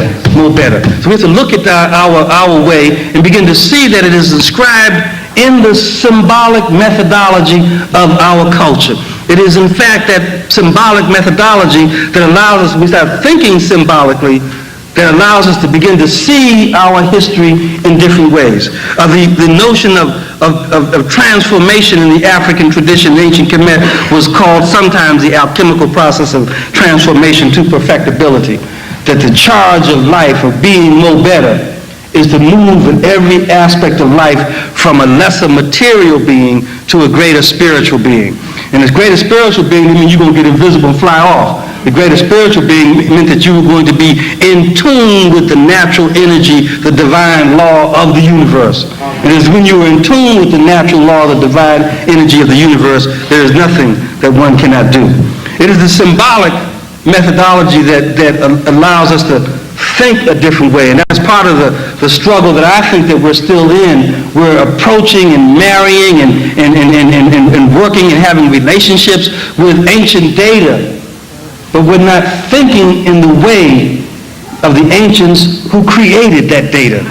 So we're still looking at, and maybe I'll take this as my own limitation, I still find myself looking at ancient thought in a way that I've been trained to look at thinking from a Western model of ideas. And so as I become more better, I'm going to see more things in our way. And so we have to begin to try to break out of this conceptual incarceration. One example of this is found in the fact that some interpretations talk about the ancient, the thousands of years of ancient Kemet, of civilizations and different gnomes rising and falling, and different godheads becoming central, and people in different areas fighting for ascendancy in terms of whose god was going to be the god, much like we see ourselves doing today. But they also point out that as one civilization went into ruin, they would take the broken bricks and use those and take them down or up to now and use those to build a new building. So it was like scavenging the rummage to build a new condominium. What we didn't see, because we weren't thinking symbolically, is that the ancient practice of embedding ancient stones in the foundation of new buildings was not because you couldn't buy no new stones. You had to use old stones. It was the belief that one picked the stone whose inscription and whose symbols that were on the ancient stones had relevance for the principles that should be taught in the new civilization. So we were seeding buildings like your grandmama made bread. She took a little of the dough from the old batch and saved it, put it aside. And then when she was making new bread, she put that old batch stuff in it because she knew she could guarantee the quality of the texture and the taste by using that which she saved from the time when she was most good. And that mo better required you to build on your last mo better. So you can't just start anew. You can't start anew. It is this thought that says, look at the inscription on the stone. So they weren't just scavenging around saying, well, this block is good, let's take it. They were looking at the inscriptions on the stone, and then based upon those inscriptions, they created the next epic, the next era, the next great high civilization of ancient Egypt. And we know that in terms of that now new way of thinking, that we can see that Memphis and Heliopolis and Hermopolis and Thebes weren't competing theologies that were fighting amongst themselves. That in Memphis, the creative principle that was inscribed in the symbolism of the building, this is chemical engineering, I hope you see. Chemical engineering. Let me say it again. Chemistry. mystery, chemistry, chemical engineering, that they were engaging in mystery, understanding the mysteries of the black folk. That Memphis, the building of Memphis was built around the creative principle of unification. And we talk about the unification of North and South and Ptah and the Octet. But what you can see is that rises and falls, that as Heliopolis comes to place, Heliopolis takes the principle from the earlier principle and defines itself around the task of self-generation. I want to suggest that these notions may even have import for us in terms of psychotherapy, in terms of socialization of children, in terms of development, the issues of unification, the issues of self-generalization, comes back to this notion of will and intent. And then as Heliopolis rose and fell, Hermopolis takes its place, and we see Hermopolis building itself around the creative principle that in nature, all things are defined by the principle of unicity, that we can see unicity in all things. And then finally, when Hermopolis rises and falls and Thebes becomes the place of centralization, the creative principle becomes the notion that in being and in becoming, we are everything. We be, and we're going to be more better, we are everything. That we take on the attitude of being and being more better, we are everything. It is that divine law to be that we recognize that we really are the creative cause which makes us indestructible. As long as we believe someone else is our causality, then what they do, we must react to. And if they stop, we have to stop. If they become aberrant, become vulgar, become whatever, we have to react to them. It is only in recognizing that we are the creative cause that we become indestructible and invincible. That is the lesson that we can learn from the ancient way. That the moral mandate to become says that we reveal to ourselves that in being more better, in every day we must be more better, we must up the ante, then we really are eternal. Because this level of more better does end, but the next level just begins. And so we become eternal. Speaking the truth becomes an important requirement once we take ourselves into the framework of the ancient African symbolic methodology. Speaking the truth is the key to education. It is the key to education because speaking the truth tells us that it is the first principle of development, truth. It is the first principle, I believe, because it's embedded in what Naim and myself call the really basis of psychology, the ancient Kemetic principle called Sakhu. And Sakhu was the understanding in the illumination, the eye or the soul of our being. And so psychology really was in ancient times in the African tradition was believed to be the study of the human spirit. Not the study of pathology, not the study of behavior, not the study of rat conditioning. Psychology was the study of the human spirit, the study of human illumination, human understanding, the study of the glow that your mama created when she put the Vicks on your face. It is the study of understanding that the object is not what's real, it is the spiritual force that makes the object have movement. That is what's real. And so we are all psychologists. At least we who have decided we are reclaiming and rescuing the teachings of ancient Kemet, we are all psychologists, and if we are all psychologists, then we should be able to make the necessary mind transplants that our community needs. Our community has had a mind transplant, and we act like the monster Frankenstein because we do the will of Dr. Frankenstein.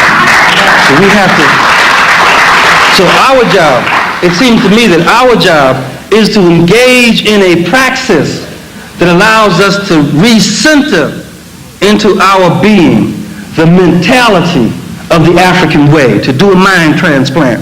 And in doing that, the best stimulus for creating the mind transplant is to begin to speak the truth.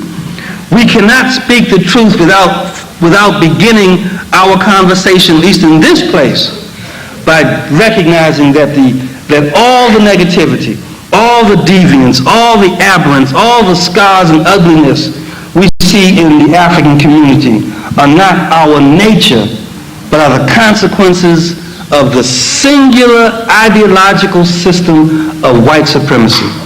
So if anybody asks us what's wrong with black folks, tell them it is white supremacy. If anybody asks you why black children can't learn, tell them it's white supremacy. If anybody asks you why we can't drive a car, tell them it's white supremacy. If anybody asks you why we can't pick our nose in public, tell them it's white supremacy. If they ask you anything is wrong about black people, you tell them to look at yourself and you'll find the reason. But we have to begin to stop apologizing, stop trying to come up with reasons why. We ain't got no money, we ain't got no mama and no daddy in our homes, we ain't got no shoes, we ain't got no... the problem for us, if we teach the truth, is that African people were the only people who came to the Americas for the singular and sole purpose of human exploitation and dehumanization. All the other immigrants who come here, all these other folk who come and talk about they got here and they got a little Chinese store, a little Korean store, and they doing all good because they got all their kids in the store working with them. Say that's all fine and good, but you didn't come here. You didn't come here the way we came here. We didn't come here because we were escaping the potato famine. We didn't come here because we didn't like ourselves. We didn't come here because we got on a love boat and decided we went to the New World and found it nice and sent home to mommy and daddy for some money. We came here in a particular kind of relationship. And that relationship between black and white in this country is a relationship that black folks can no longer compromise with. We have to understand.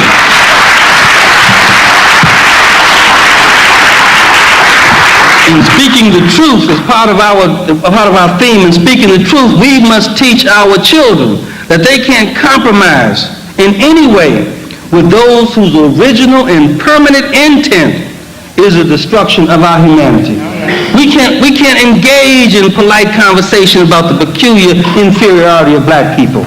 We can't engage in the polite conversation about I'm different from the other black folks and that's why I'm the only one in the university in this particular department. We can't engage in those conversations. We must teach the truth.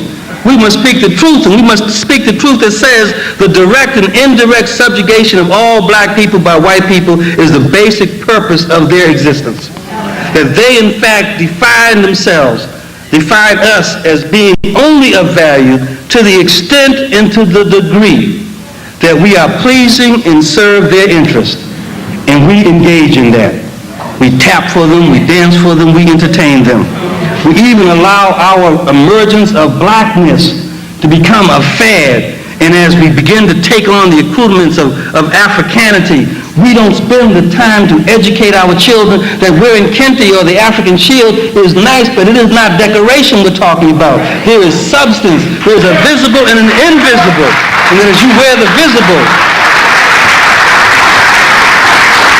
that as you wear the visible signs of your Africanity, you must also engage in a systematic process of transformation so that you have the essence of being African, that you can no longer just put it on. You can no longer see that there is no area that we cannot have to struggle with the issues of white supremacy. It doesn't matter whether it's economics, whether it's education, whether it's entertainment, whether it's law, whether it's politics, whether it's religion, whether it is sex or war. In this country, we have to address there is no compromise when it comes to white supremacy and its operational form of racism. That we can no longer allow ourselves to see that all the things that make us situated, our land, our labor, and our life, have only value to the extent that white folks can exploit it. They exploit our music, they exploit our life, they exploit our creativity. We have to begin to recognize that we won't participate as we begin to speak the truth. We won't participate in the issue of black folks being valuable to the extent that we are the profit or the pleasure of white people. We cannot do it any longer. Speaking the truth. Speaking the truth tells us that the Europeans and later their Arab allies saw the value of African people in terms of the necessity of destroying the African family and deconstructing African manhood and African womanhood. That they saw that the only way they could control the spirit of African people was to deconstruct the sense of family, to remove us from seeing that the invisible and the visible are one and the same. They want us to believe in the supremacy of the individual so that we can separate ourselves from the condition of our brothers and our sisters, to destroy the sense of family, destroy the sense of peoplehood, to deconstruct the African manhood, the African womanhood. As we struggle today, we have to reconstruct what is the meaning of an African man, the meaning of the African woman, as these ideas flutter around in our communities about gender equity and manness and womanness, and we're trying to figure out what is our relationship. We got to be very careful, because we've been conditioned to follow God's, not our own. And as we follow other people's struggles, we end up thinking that the basic issue is the liberation of black women, or the basic issue is the liberation of black men, and we have to understand that the basic issue is the liberation of the African relationship. It is our relationship.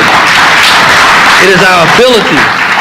It is our ability to be able to relate in an African essence that determines our ability to engage in that possibilities of being more better. I can't be more better without relating to that which gives me energy. You can't be more better. So it is not my this or me or you, it is the relationship that we raise up. It is the relationship between man and woman, the relationship between, as we talked about last night, the relationship between eldership and infantship. That we have to see that there's a necessity to be breathed on by our elders, to feel their energy, to feel their breath, to get the eye look from great mother, to see that eye that tells us you ain't doing it right, to see the eye that tells us you doing so bad, do it some more, to see the eye that tells us you have the power, that even though I am an elder and I am old, I give you permission to kick butt, and black folk kick butt. If your mama tells you to fight, you don't have to worry about no coach, you don't have to worry about no preparation. So it's the elders that we have to begin to understand as part of our reclamation. And the third way that the Europeans and Arabs attempted to destroy our essence is by the delegitimation of our language, or our ability to communicate. The whole notion that we communicate is the means of relationship. And so they attacked our ability to communicate as a way of distorting or destroying our relationship. So we struggle with thinking about how we're going to say it, or do we speak the proper English, whether it be the queens or the kings, it don't matter, it's not ours. So we still struggle with those issues and not realizing that it's not how we say something, it's not what we say, it is how we say it, and what determines how you say it is who you say it to. It's the relationship. It's a relationship. So I can say one thing to an elder brother and say the exact same literal words to a brother, my peer, and it's the way I say it that gives it meaning, not what I'm saying. We have to understand our relationship. We have to understand in teaching the truth, and speaking the truth, that we have had disruptive forces on the African sensibility. Those disruptive forces I have begun to codify as six essential events in continental Africa as well as diasporic Africa that has disrupted our essence, and in disrupting the African essence has distorted the African expression of who we are. So we don't look like, we don't act like the real, original, authentic African because our essence and our expression has been disrupted. And those are religious conversion, colonialism, and in terms of continental Africa, religious conversion, colonialism, decolonialism, neocolonialism, industrialization, and nationalism. And you can parallel those six events in terms of what it impacted upon in terms of the African essence and the African expression. In terms of diasporic Africa, here in the United States, the same things can be saw. We can see religious conversion. We can see this notion of New World slavery that parallels colonialism. We can see emancipation that parallels decolonialism. We can see reconstruction that parallels neocolonialism. We can see urbanization that parallels industrialization. And we can place this notion, or at least the first phase of black consciousness as paralleling nationalism. What did they disrupt? They disrupted our spiritual, material, conceptual, social, affective, and cognitive realms. They affected our rhythm. We're off balance. We're drunk. We're off center. And what we see that in our expression. We see it in terms of how we see the perceptual realm. We see things being white better than black. In the physical realm, we begin to see that our fundamental value is in fact that we can run, jump, and do physical things and not mental things. We see it in the cognitive realm, where we begin to put caps on our ability to think and understand. We see it in the mental realm, where we don't even conceptualize the world as what it really is. And we see it in the emotional realm, where we begin to put boxes on ourselves about who we can feel about and what we can feel and how we can feel. And we see it in the political realm, where we begin to believe that it is our task simply to find those allies in the other alien world that can do for us what we can't do for ourselves. That's an expression that is distorted and is based upon systematic understandings of our way. So we understand almost in a medical model, if we understand the path of the disease, we can reverse the path and define the healing process. That is the transformation of what we're talking about in this conference. It is Diop who shared with us his genius and argued that there were three factors which contribute to the cultural identity of any people: the historical, and you all know this, the historical, the linguistic, and the psychological. Diop argues that the historical factor is the cultural cement, and this is in Civilization of Barbarism, that the historical factor is the cultural cement that unifies the disparate and different elements of a people to make them into a whole. It is that historical band that unifies us and makes us into a whole by the particular slant that history places on our feelings about historical continuity and creates a totality of our collective. You have to ask the question. We have to respect Diop, but not to deify Diop. We have to begin to see that Diop, as a good teacher, gave us more questions to answer than answers to memorize. And so Diop tells us by his analysis that we have to ask the question, what is meant by the feeling of historical continuity? Is it enough to put the timelines on the walls in classrooms and have children see where we've come from? Or is that a feeling? What does Diop mean by the feeling of historical continuity? Is it the historical consciousness that engenders and allows a people to distinguish themselves as a people rather than a population? We have to begin to ask ourselves these questions, because these questions help us to reverse the disease process to a healing process. Historical consciousness provides a people with a feeling of cohesion. Take it back to the symbolisms of ancient Egypt. The first notion of unification, of unicity. Translated in modern language, it's cohesion. It is what Martin Luther King talked about when he referred to black folk. He called us his beloved community. He said, the beloved community, be in love with unity. That's what beloved community means. Be in love, come with unity. Be in love with unity. If we begin to think in our symbolic methodology, then we can read the scripture in nature that our leadership has provided us, even when they wouldn't call themselves Afrocentric. Even when they wouldn't, because their instincts, it is the instinctual nature of the African being to do African stuff, even when our minds, our heads, our training has taught us to use a different kind of thinking process, but when we dig deep in our own essence, we pull out the stuff that is our stuff. Unfortunately, the children can't read it because we have begun to see through the perceptual distortions of white supremacy. Diop says that it is that how does historical consciousness result in this feeling of cohesion? He argues that historical consciousness constitutes the safest and the most solid shield of cultural security for people.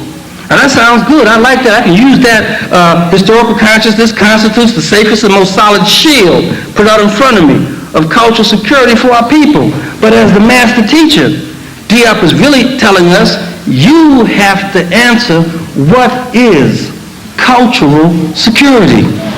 What does it mean? Does it mean that we have holidays every month, and we put on our uniforms every month, and we talk about we are secure in our cultural identity? These are questions that have to be asked and answered by us. Diop doesn't answer them. He just puts it out there. We have to begin to struggle with these fundamental issues, because these are the things that our children need to be no better. We have to begin to look at it. This is why every people, in terms of this cultural security, every people seek only to know and to live their true history.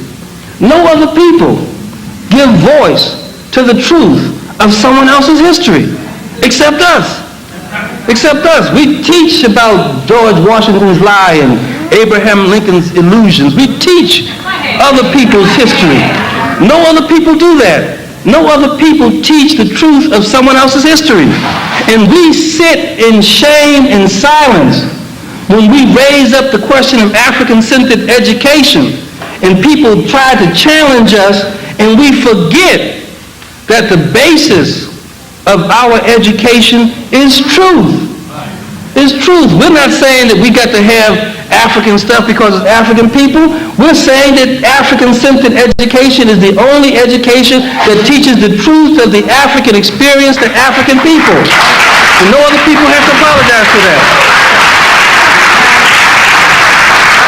It is essential. The essential thing is to rediscover the thread that connects them to the remotest past. Diop argues the essential thing, to rediscover that thread that connects us to our remotest, as far back as we can go, ancestral past.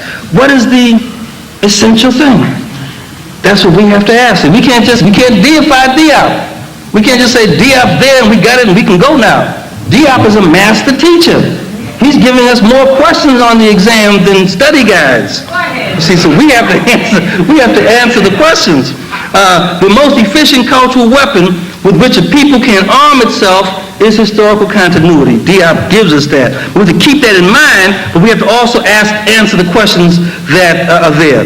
Diop also suggests to us that the linguistic factor, of the three factors, the linguistic factor is equally important.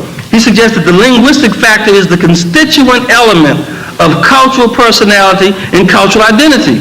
And we have to ask the question, what does African linguistic unity mean? And how is it experienced? How is experience is more important even than what it means. We're not speaking Igbo. We're not speaking Yoruba. We're not speaking Fulani. So are we removed from the African cultural unity, the African cultural identity, because the linguistic factor, as defined in the formal study of languages, is removed from us? What does African linguistic unity mean? Is it what we speak? Is it how we speak? Is it who we speak? Is it all of the above? Those are questions we have to answer.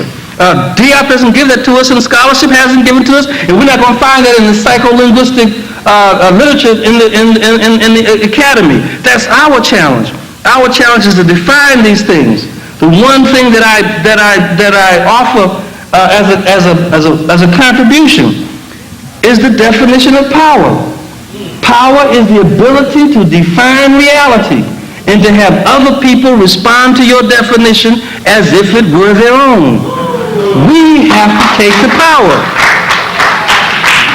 And it is my humble criticism of Diop that I believe, because he was so thoroughly trained in linguistics, that even the giant genius of Diop was incarcerated by the methodology and the theory of language, and that we have to be careful in just taking the methodologies and the theories that we've inherited as being trained in a white supremacy system of education and use those to analyze African things. So we have to begin to rethink, take power and define even what language means.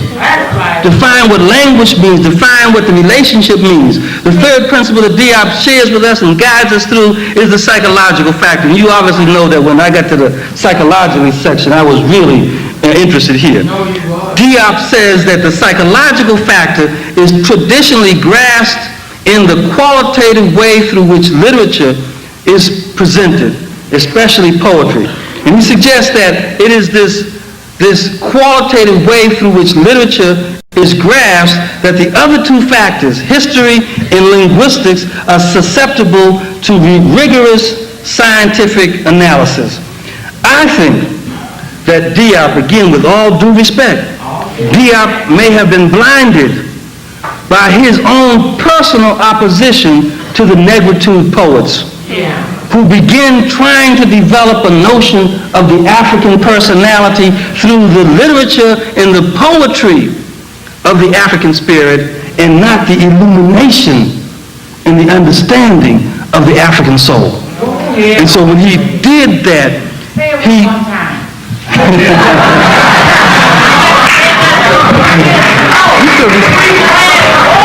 Now I gotta tell you, my sister said, say it one more time, slow down. But then she tells me, we got to hurry, get out of here. So now, I'm in a dilemma here now, so I'm trying to get through it. Diop suggests that the psychological factor is important because the psychological factor that has been primarily defined in terms of literature, i.e. through poetry, that the psychological factor is important because the other two factors, history and linguistics, are susceptible to rigorous scientific analysis only through understanding them. You can't understand what he's saying, is you can't understand the psychological factor directly. You have to understand the psychological factor by way of understanding the historical and the linguistics. And my critique of that is that Diop, in his own intellectual opposition to the negritude poets who begin talking about an African personality through literature and through poetry, Diop was intellectually in opposition to them, so he relegated the psychological factor as being less important in terms of scientific analysis because he thought it could only be done, scientific analysis could only be done in literature and in history. And I want to suggest to you, into Diop's memory, that the psychological factor can be submitted to scientific analysis if we put in our heads the right methodology and the right symbolic system that allows us to explain our essence and our expression. Even though it is done, you see it in our literature, you see our essence in our literature and in our poetry, but you also see our essence in the way we wake up in the morning and approach our children, the way we deal with work, the way we deal with play, the way we deal with the creative moment. And so we have to begin to rethink that issue. What are the questions, again, that my master teacher directs me to, is what are the psychological and cultural invariants? What's the stuff that doesn't change? What are the psychological and cultural invariants that political and social revolutions leave intact? It's an important question. We get all this shit thrown on us. Butt kicking all the time, giving up stuff, give it up, give it up, give it up. What's important for us to know is not what we're giving up, but what things have remained intact in spite of white supremacy, in spite of domination, in spite of exploitation, because that core stuff is the resiliency factor that we can build on to rehabilitate all those things that we've given up. So we have to begin to see that there is something here.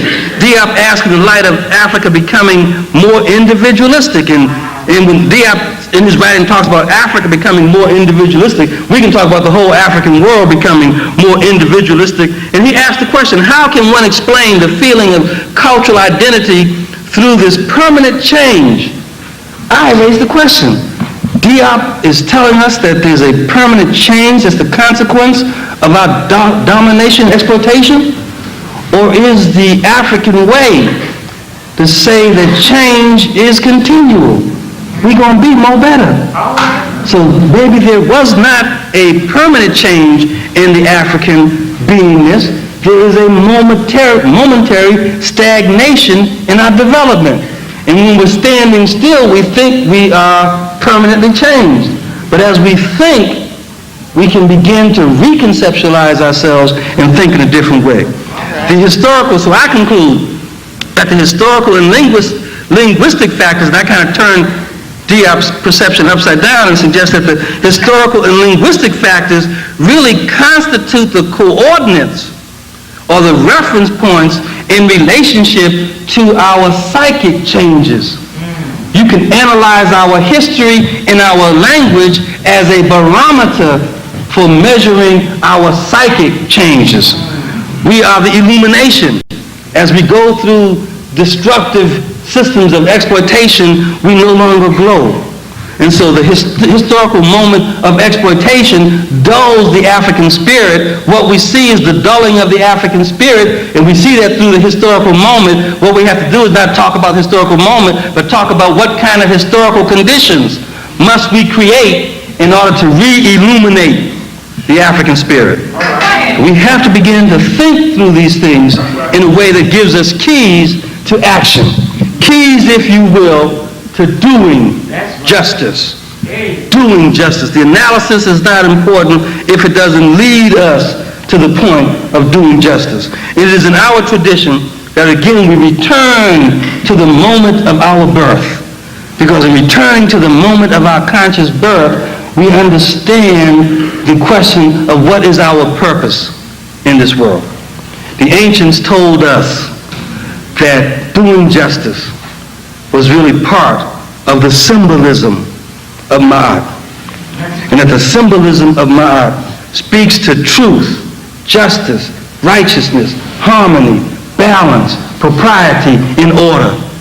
That those 7 principles become the key, the building blocks, the prescription, the blueprint for doing justice. That Ma'at represents the proper quality of African being in becoming. Let me say that again. Ma'at represents the quality of African being in becoming. Being African means standing in truth.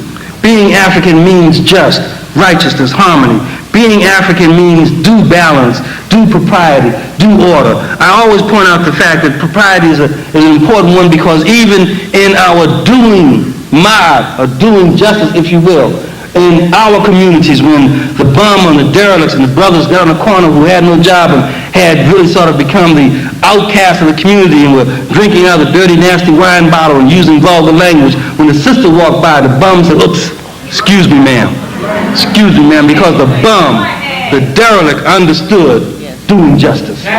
Understood doing justice and never heard about no Ma'at. Never heard about no Kemet, never heard about no ancient Africa, but it was the instinct of the African residual that's been in our culture from the moment we began in this life. Those residuals and those retentions, the instinct that ushered us to say there is in fact proper conduct. There's proper conduct that we must engage in. It is Ma'at that the ancients defined in terms of us understanding intellectually this notion of proper conduct. It was Ma'at that says that in the cosmic expression of the universe must be understood in terms of it being an edifice of harmony, order, stability, and security. You could guarantee that the Nile was going to rise and recede.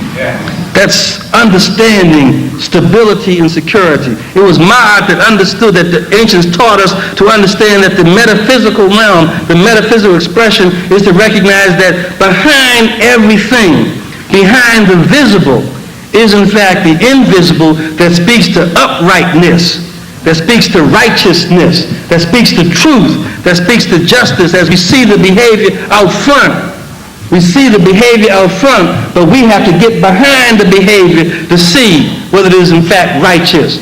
That's what happens in the bars in the community where sisters and brothers are talking, and brothers are running that front thing up front and talking all that old wop about who he is, and the sister gets right behind that and sees where the truth is and asks, what are you really about? Who are you? It is the same principle. It is the same metaphysical principle that allows when in our development, before we got off-center, and boys would go to girls' homes and knock on their doors and try to talk about wanting to date, and daddies and mamas would sit them down, and the first question they would ask was the metaphysical question. Who is your people? That's a metaphysical question. We don't think about it. We think they're getting in my business. We thinking they're getting too nosy and y'all upset. But the metaphysical question was to ask who was responsible for instilling in you righteousness, instilling in you truth, instilling in you a love for justice, because you take my child out here. I expect you to do the right thing. And I can't judge whether you will do the right thing based upon what you say. I can judge whether you do the right thing based upon who made you, who produced you, who made you be, who is your people, is a metaphysical question. We have to begin to see ourselves and understand our behavior in the context of our own intellectual psychology. The physical expression of mind was the rulership that governed the building of the pyramids. The physical expressions of mind said things must be level, even, straight, correct, regular, and balanced. That's the pyramid. And that same physical thing was really what? The physical manifestation of the spiritual. There's the visible and there's the invisible. And we see the perfect pyramid.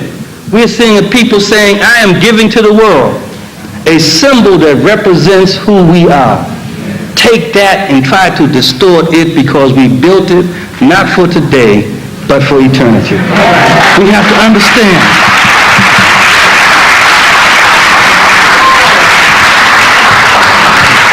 We have to see the connections and see the connections in our symbolic world. We have to see the fact that the 7 cardinal virtues of mind, truth, justice, righteousness, harmony, balance, propriety, in order that were inscribed 3,000 years ago, were in the energy of the universe. And when Maulana Karenga reached down into his creative genius and pulled out the Nguzo Saba, he pulled out a system that was part of a prescription for black healing that was consistent with the ancient cardinal virtues of 3,000 years ago. Before Maulana began to use his creative genius to understand the systems of ancient Kemet, the ancestors speak to us and through us, and they direct us. And so when he came up with unity, self-determination, collective work and responsibility, cooperative economics, purpose, creativity, and faith, he was giving currency, modern currency, to truth, justice, righteousness, harmony, balance, propriety, and order. Our way is in the air. Our way is there for us to see. And it is Brother Dr. soon-to-be elder, Jake Carruthers, who has taught us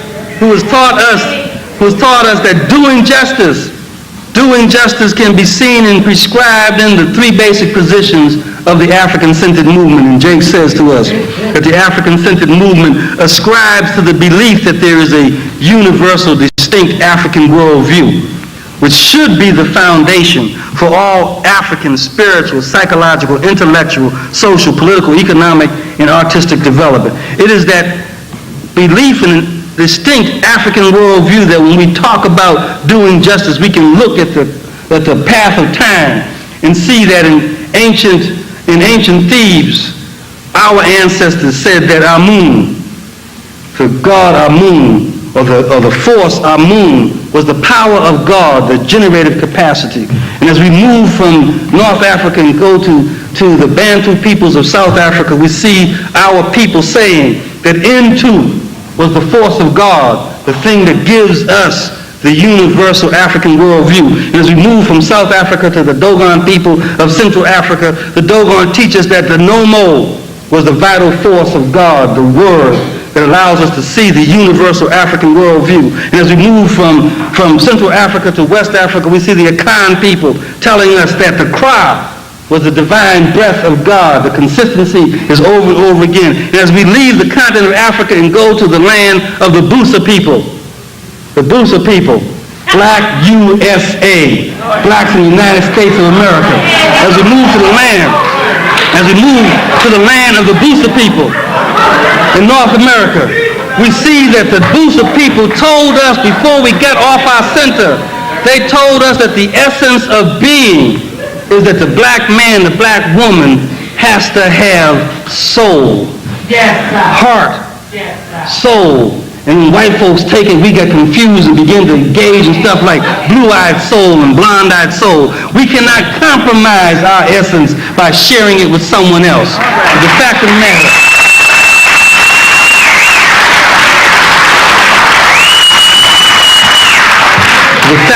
is that from North Africa, South Africa, Central Africa, West Africa, and the Busa people of the Americas, there's been one consistent thing, and that consistent thing is that there is an African essence. There is an African essence that drives the universal African worldview, which has to be the foundation of what we do. Brother Jake taught us teaches us that the second principle of position of the African-centered movement is that it advocates for the restoration of the historical truth as a priority for the guiding force of our scholarship and our practice. And I have offered in extension that the advocacy really is the advocacy for the restoration of the African character as the basis for determining our historical truths. It is that African character that is so critical, because as you analyze and look at the train or the chain of African historical events, it is only at those times and in those places that time and space was ruled by the African character that we see great achievement. As soon as we change, as soon as we integrate, as soon as we follow God's not our own, we see a downturn in our greatness. So it is the character that becomes an important principle for us looking at, and I suggest to you and offer to you that the African character is the complex of mental and ethical traits that distinguish us as a people, and that those ethical traits can be defined again by codifying and collapsing our values and our virtues and putting them out in front of us and teaching our children that the ethical traits of the African character are the virtues of mind. Truth, justice, righteousness, harmony, balance, propriety, and order. Those are our virtues. That we can talk about the virtuous black man. We can talk about the virtuous black woman by asking who stands on truth. Back and who determines harmony by their presence in the community. By asking who establishes order where there is disorder in our community. That's the virtuous African man or African woman. We can teach our children that the African character is a character that is based upon value or values, and that our values begin with respect for eldership. Our values begin with responsibility for our children. Our values begin with having restraint in what we do. Our values begin with allowing our relationships to be ruled by reciprocity, and our values begin by talking about the resiliency of our condition when we are confronted with imbalance. Our values are respect, responsibility, restraint, reciprocity, and resiliency. We can teach our children that there is a mental attitude, there is a way of thinking that's black folk thinking, that we think a certain way, and those thinking is tied to and reflected in our attitudes and in our attributes. And our attitudes and attributes come from the ancient scripture that talks about the 10 principles of initiatory mastery, that our attitude is driven by the sense of appropriateness. You don't do anything and everything anywhere. That our attitude is driven by the sense of excellence, that whatever it is, we're going to do it more better. That our attitude is driven by faith that our teachers will teach us the truth. That our attitude is driven by being free from resentment when someone wrongs you. Sometimes we got to question that because we get wronged so many times that maybe we got to give some shit back to somebody, but we can refine some things if necessary. But we have to also talk about an attitude that says be free from resentment when you are wrong. And that sometimes we do wrong stuff to each other and we hold resentment that contaminates the relationship that we have in building the beloved community that Martin Luther King talks about. An attitude that says, first and foremost, it is our obligation and responsibility to teaching our children pride in their race. That we're not going to apologize for saying, yes, you are black, yes, you are African, and there is no one, nowhere better than you. We need to teach our children.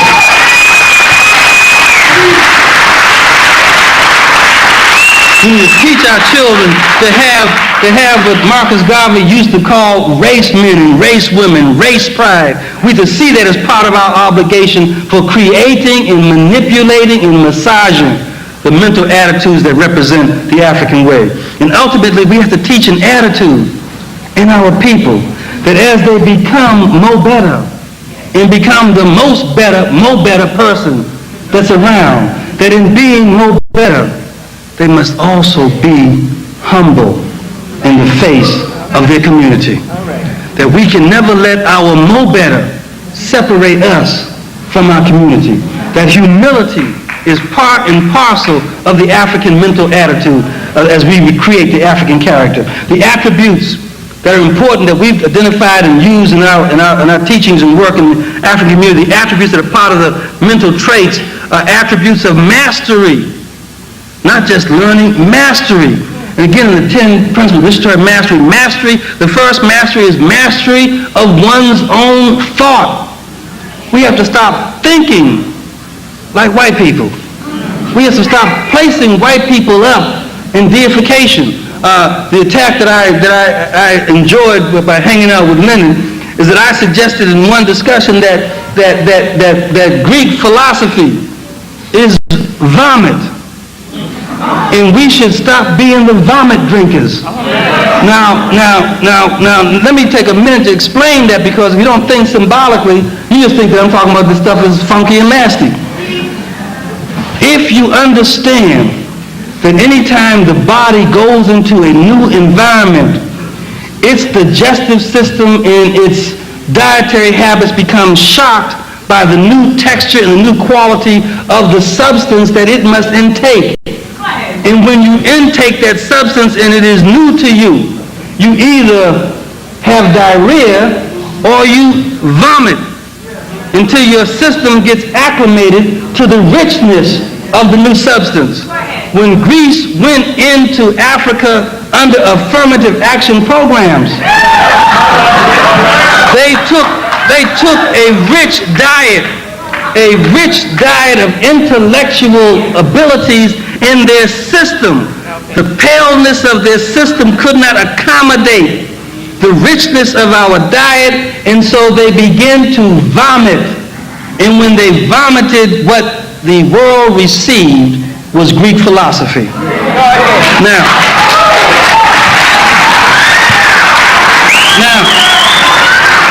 for the record, in case there is a brother or sister who's a reporter that's going to report this again, I want to break this down because sometimes symbolic thought is hard to comprehend. The statement, the admonition, don't be the vomit drinkers, is to say that if you see vomit and you are a scientist, you don't drink the vomit, you analyze the texture and the quality and the ingredients of the substance to determine what was its original form. So black scholars, black intellectuals, rather than drink Greek philosophy as vomit, we must know Greek philosophy, analyze it, critique it, determine what was its original form, its original constitution, so we can go back to the original source. That's the purpose.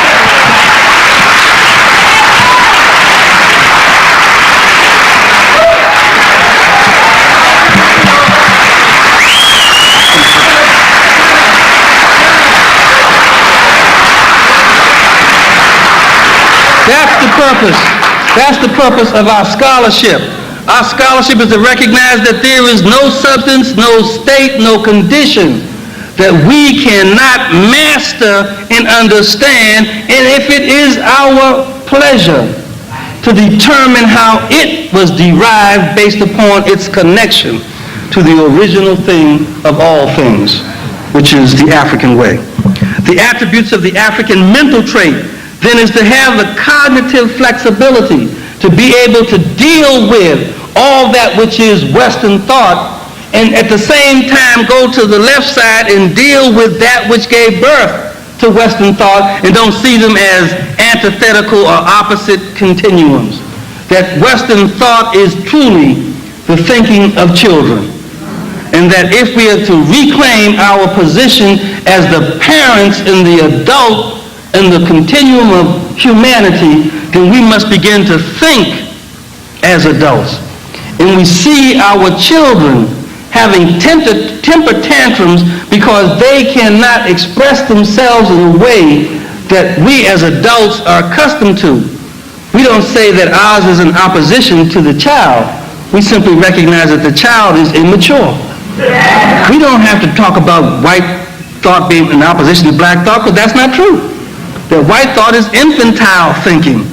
in that if you love children, if you have the desire, you may want to give them an educational system that will allow them to evolve to the higher level. African-centered education is good for any human being because to be human is to be African.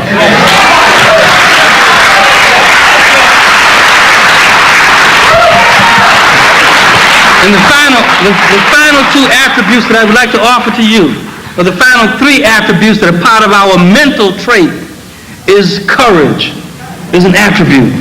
Courage, the ability to struggle, to not be afraid, to tell the truth in our intellectual, mental enterprise. Defiance, the ability to stand up and say, I defy you to prove me wrong.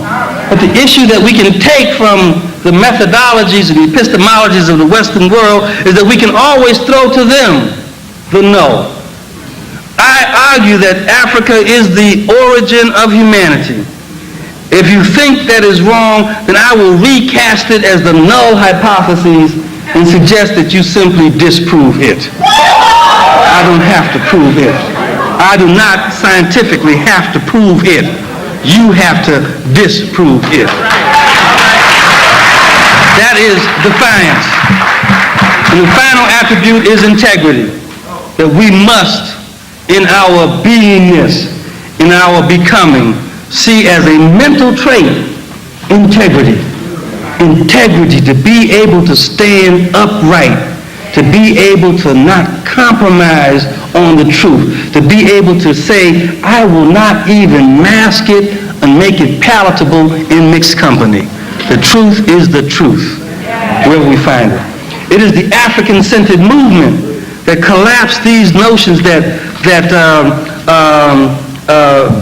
Jake has offered us, because the final third point that he makes in the positions of African-centered education, African-centered movement, is the acknowledgement that the precondition for the freedom of the African mind is the development of healthy human functioning African people, is the massive African-centered education and re-education of African people throughout the world. That's our charge. That's what we are creeping up to. That is the movement that African people are now clarifying as our movement for the 90s. The massive re-education and education of African people that's centered in an African pedagogy and praxis. That's not just about curriculum, it's about the relationship in the classroom, it is about the relationship of the school to the community, it is about the development of human beings, that are the objective being to promote the next generation of African people. The only definition of education that we should hold in front of ourselves is a definition that says education is simply and most assuredly the process of intentionally and objectively reproducing and refining the best of ourselves. That's what education is.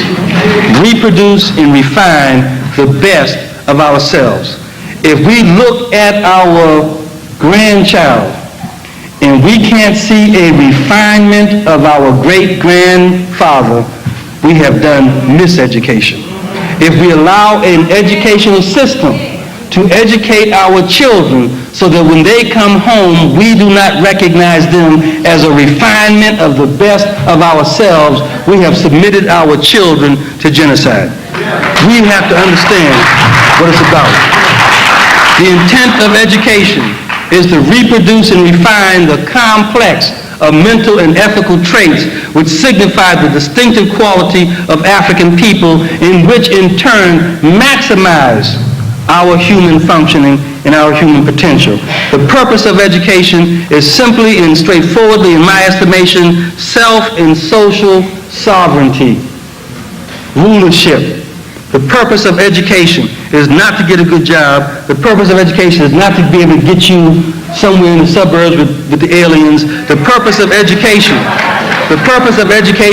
is self and social sovereignty.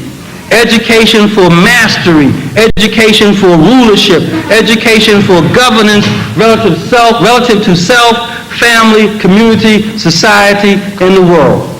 when we send our child to school, when we send children to school, as we reinstitute, reclaim, rescue, and reestablish an African-centered education, then we can guarantee that when that child comes home, he will be on the path of development where he or she will feel comfortable and natural with rulership, comfortable and natural with governorship, comfortable and natural with understanding that their divinely inscribed relationship is to be the ruler of self, the ruler of family, the governor of community, the governor of society, and ultimately the African reclamation of the governance of the world. We are psychologists, each and every one of us. And in the book African Psychology, I would like to close with a poem that I wrote as a preface to this book. The poem says to black psychologists, I was writing to my colleagues, but I'm sharing this with all of us now because I think it's apropos. We, African people, are standing in the river. Alone, we shall be swept away by its currents. United, unicity, united, we can know the many rivers to cross. Individually, we shall drown in its depths. Combined, the river will guide us to a higher ground. Singularly, we are halted by the torrent of its banks. As one people, the river shall carry us to a distant place. As one people, the river shall return us to the source. Black psychologists, black people, we are standing in the river, transformed and transforming. Thank you very much.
I got a sister that I'd like to acknowledge again, and this is Wade's wife, Sister Vera Nobles, who's the strength and determination behind this black man. Let's give her a hand.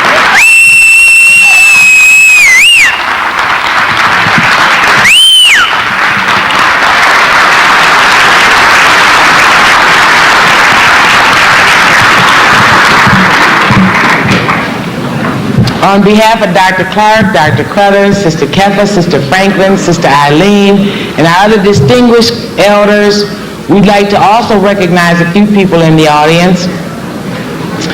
We have Dr. Rosalind Jeffries is somewhere. Where's Dr. Rosalind Jeffries? The strength and determination behind her man, Dr. Leonard Jeffries.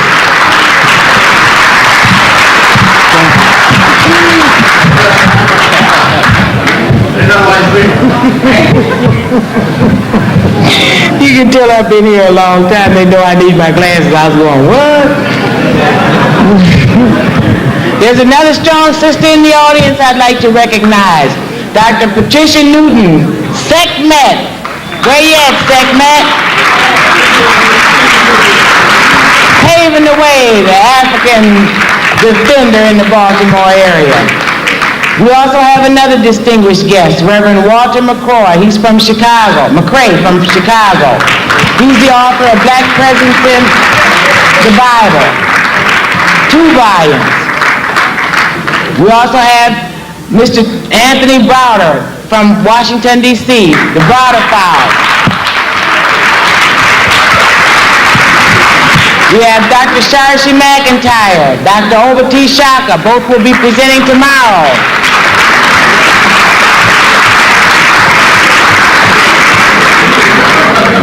We also have Dr. Maxine Mims from Tacoma, Washington.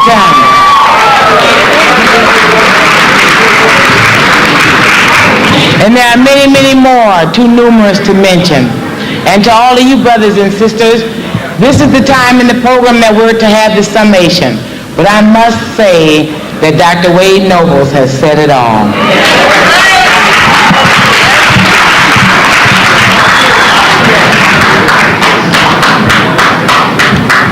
We have a very full program tomorrow. We're going to start at 9 o'clock in the morning. What we have scheduled this afternoon is, if you want to, or this evening really, is we do have shuttle service available from here to Sweet Honey on the Rock. We just have a very few tickets left. How many people still are interested in going to see Sweet Honey in the Rock? Let me see your hands. Let me see your hands. How many tickets you want? Okay, let me see your hands over here. Okay, so we have the shuttle service available. We'll be leaving immediately from here, going directly to Symphony Hall. And so we need you to get your tickets and get on the shuttle service. The shuttles will be taking the people from here to Symphony Hall first, since we have an 8 o'clock deadline. I want to say to all of you, I want to thank you for your patience and your understanding. The vendors are still open downstairs. They'll be open for another half an hour. And then we'll start taking people back to the bus or back to the hotel. So I want to say on behalf of ASCAC, we thank you for coming out today. We'll see you at 9 o'clock in the morning. 9 o'clock in the morning we'll be having regional meetings. Come to this room for your regional assignment. And at 10 o'clock sharp, we will be starting the business meeting. Now I realize we've been late every day this week starting the program. But tomorrow it will be very crucial because we'll be getting feedback from the workshops. So without any further ado, I'm going to be with my husband. So y'all, I'm going to say to you all, Hetepu, peace and love. Hotep. Hotep. Yes, my love. Yeah.